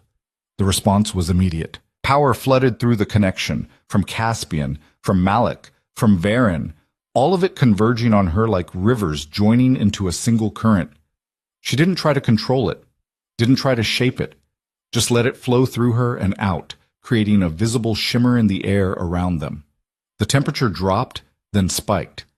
The ground beneath her feet cracked, and the air itself seemed to bend around the four of them, warping like heat waves. The Summer King's soldiers shifted nervously. Some actually stepped back. A few of the horses screamed and tried to bolt. This is what you're fighting, Tessa said quietly, letting the power pulse once more before drawing it back. Not 4 individuals, one force, unified, unstoppable. Your emissary learned that the hard way. Do you want to be next? She let the power fade slowly, drawing it back but keeping the connection open. The bond sang between them, strong and clear. Through it, she felt Caspian's fierce pride, Malik's wild approval, Varen's analytical satisfaction. The Summer King stared at her for a long moment. His expression was unreadable. Then he threw his head back and laughed. Oh, this is rich, he said when he finally caught his breath. You figured out how to share power. Congratulations, it's still not enough. Then prove it. Tessa's voice was steady. Attack us. See what happens. The challenge hung in the air like smoke. The Summer King's smile faded. He studied her with eyes that burned like coals, looking for weakness, for fear, for any crack in her armor. Tessa stared back and refused to blink. You're bluffing, he said finally. Am I? You have to be. No human could channel that much power without burning out. I've seen it tried. They always break. I'm not just human anymore. Tessa touched her chest, right over her heart. The bond changed me. Changed all of us. Or something new now, something you've never faced before, something that doesn't break. That's not possible. Neither was breaking a 1,000-year curse. Neither was surviving an explosion that should have killed me. Neither was healing corruption that should have eaten Malik alive from the inside out. Tessa took another step forward, closing the distance between them to barely an arm's length. You came here expecting to find us weak, broken, easy prey. But we're not. We're stronger than ever, and we're not afraid of you. The Summer King's expression went dangerous. You should be. Why? Because you have numbers? Because your magic burns hot? Tessa shook her head. You lost your emissary because he underestimated me. He thought I was just a dying human clinging to power I couldn't control. He was wrong. Don't make the same mistake. For a moment, she thought he might actually attack. Saw his hand move toward the weapon at his belt. Saw flames begin to dance along his fingers, brighter and hotter than before. Then Caspian was there, moving to stand beside her with the fluid grace of something ancient and deadly, followed by Malik, his posture aggressive despite the still healing burns. Then Varen, his eyes cold and calculating. The four of them in a line, united, unbreakable. The bond flared bright enough that even the Summer King soldiers could probably feel it, a pulse of raw power that made the air taste like lightning and copper. You want her? Caspian's voice was granite and ice. You go through us first, all of us, at once. And you won't survive it, Malik added, his smile sharp as broken glass. We've already proven what we can do when pushed, Varen said. Test us again and you'll get the same result. Or worse. The Summer King looked at them, really looked. Saw the way they stood together, the way the power flowed between them like water finding its level, the absolute certainty in their stance. Saw four beings who'd been broken separately and forged together into something stronger than the sum of their parts. And for the first time, doubt flickered across his face. This isn't over, he said finally, his voice tight. It is for today, Tessa replied. The Summer King held her gaze for another long moment. She could see him weighing options, calculating odds, trying to decide if his pride was worth the potential cost. Then he turned and mounted his horse in one smooth motion, flames trailing from his armor. Withdraw, he called to his army. My king! One of his generals started, spurring forward. I said withdraw. His voice cracked like a whip, leaving no room for argument. The army began to move. Slowly at first, uncertain, then faster as the order filtered through the ranks. They pulled back across the plains like a retreating tide, armor glinting in the morning sun. Within minutes, they were nothing but dust on the horizon. The Summer King remained a moment longer, his flame horse pawing the ground. You've made an enemy today, little queen, he said. You made one first when you sent your emissary to threaten me and my mates. He smiled, sharp and cold as winter ice. Fair point. Until next time, then. There won't be a next time. Won't there? His smile widened. You've won a battle. Congratulations. But the war? That's just beginning, and next time I'll come prepared. He wheeled his horse and rode after his army, flames trailing in his wake like a comet's tail. Tessa watched him go, her heart pounding so hard she thought it might crack a rib. Her hands were shaking. Her legs felt like water. The adrenaline that had carried her through the confrontation was draining away, leaving only exhaustion in its wake. When he was finally out of sight, her legs gave out. Caspian caught her before she hit the ground, sweeping her up against his chest. Easy, he murmured. I've got you. Did that actually work? Tessa's voice shook. Did he really just leave? It worked, Varen said, sounding stunned. He backed down. Because you scared him, Malik added, something like awe in his voice. You looked him in the eye and called his bluff, and he blinked first. I wasn't sure he was bluffing.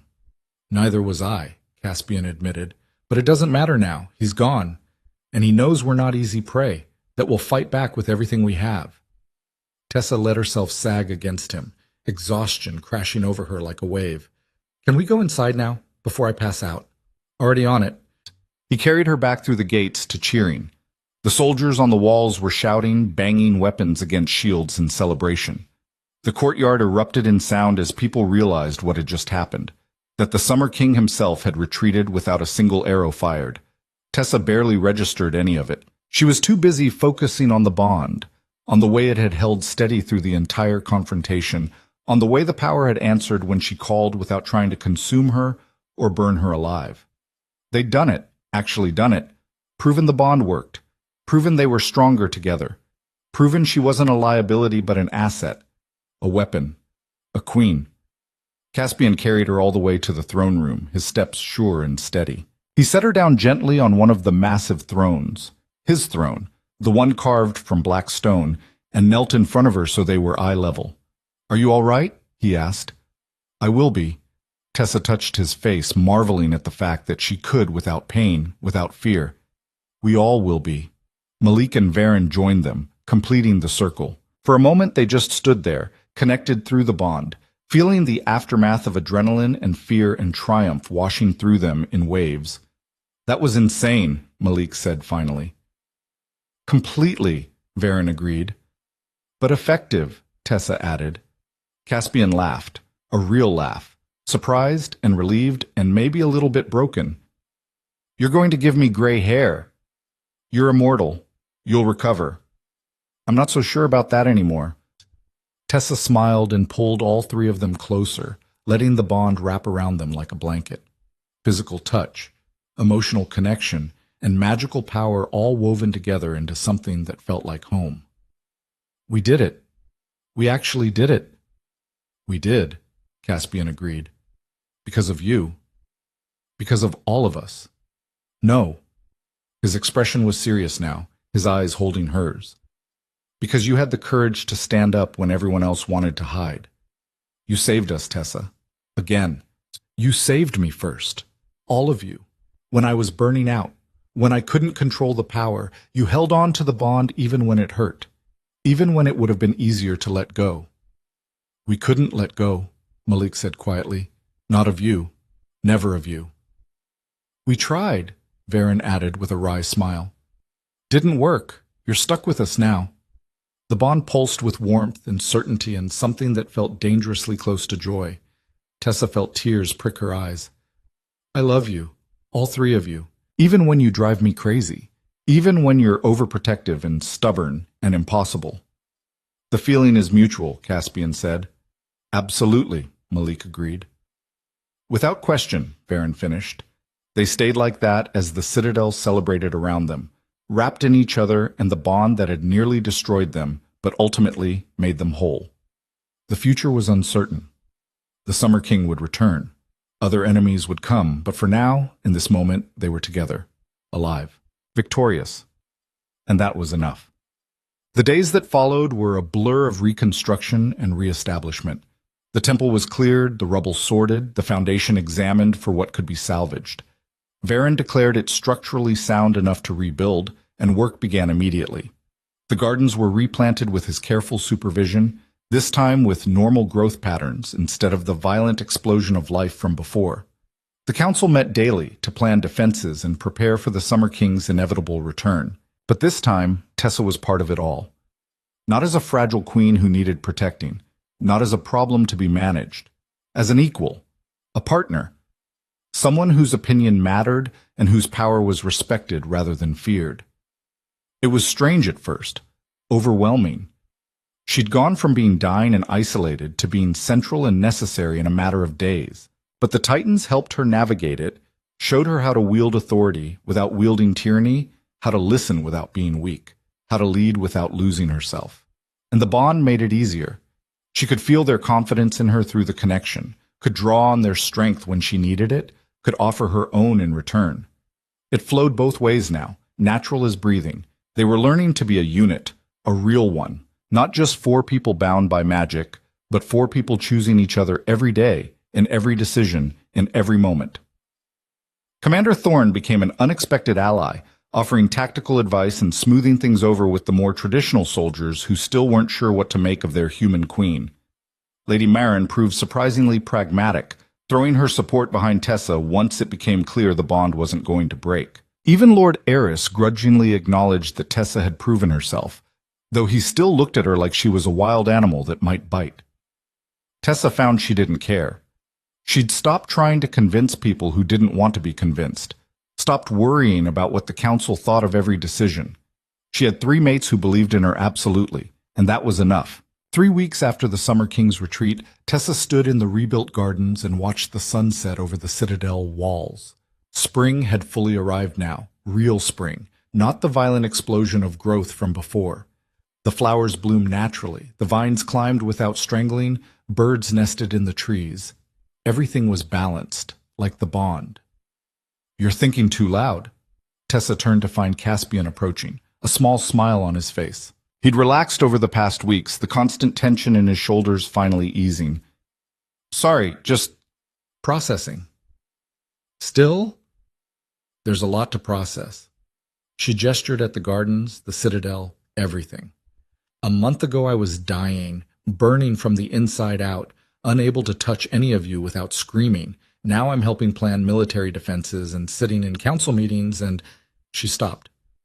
"It's a lot." "It is." Caspian stopped beside her, close enough that their shoulders brushed. "But you're handling it well." "I'm faking it well." "Same thing when you're a queen." Tessa laughed.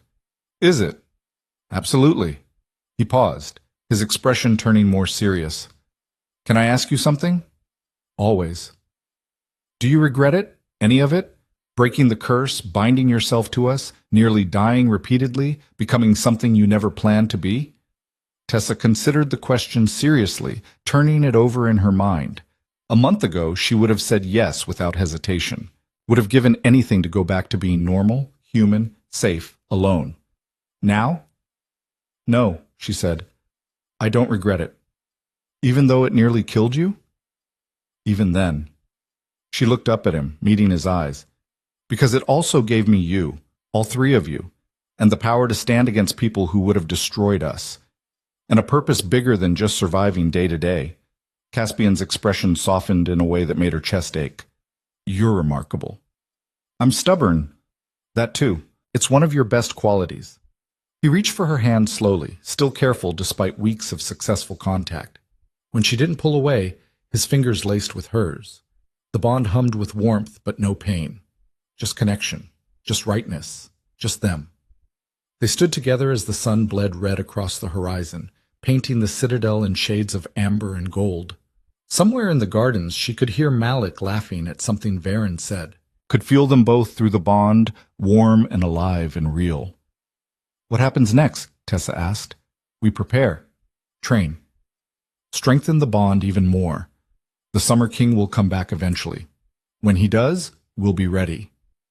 And until then? Until then, we live." Caspian squeezed her hand. "We rebuild. We grow. We figure out what it means to be what we've become." "And what's that?" He smiled. "Something new. Something the world has never seen before. 4 beings bound by choice and power and love, stronger together than any of us could be alone." "That sounds terrifying." "It should. We're terrifying." His smile widened. "But we're also unbreakable, and that's what matters." Tessa laughed and leaned into him, letting his solid warmth anchor her. "I can live with that." Malik and Varen found them as full dark fell, drawn by the bond or instinct or both. They gathered in the garden, 4 people who shouldn't have survived, shouldn't have bonded, shouldn't have worked, and watched the stars come out one by one. "I have something for you," Varen said suddenly. He pulled a small box from his pocket and opened it with careful fingers. Inside lay 4 rings, simple bands of twisted metal that seemed to shimmer in the starlight, catching and reflecting the moon like captured water. "What are these?" Tessa asked, her breath catching. "Bond rings. I've been working on them for weeks." Varen's expression was almost shy, which was strange on him. "They're keyed to our bond. If one of us is in danger, the others will know, feel it, no matter how far apart we are or what's happening." "You made these?" Malik sounded awed. "I had a lot of time while you were all recovering, and I needed something tangible, something real." Varen pulled out one of the rings and held it up to the light. "They're not necessary. The bond works fine without them. But I thought, a symbol, something we could see and touch, something that proves this is real." Tessa took the ring he offered. It was warm to the touch, humming faintly with contained magic. She could feel the spell woven through it, complex and elegant, designed to strengthen what they already had rather than create something new. She slipped it onto her finger and felt the bond flare in response, stronger and clearer than ever. It was like someone had turned up the volume on a song she'd been straining to hear. One by one, the others put on their rings, Caspian's on his right hand, Malik's on his left, Varen on his right, matching Caspian. The bond between them brightened, solidified, became something they could almost see shimmering in the air like heat waves. Perfect fit, Malik said, examining his ring with something like wonder. I'm good at what I do, Varen replied, but there was warmth in his voice. Caspian studied his own ring, then looked at Tessa. The expression on his face was soft, vulnerable. What do you think? I think it's perfect. She held up her hand, watching the ring catch the starlight. All of this. You, us, it's perfect. Nothing's perfect, Malik corrected gently. We're all broken in different ways. No, but it's ours. And that's enough. Tessa looked at each of them in turn. More than enough. They stood together as night deepened around them, bound by magic and choice and something stronger than either.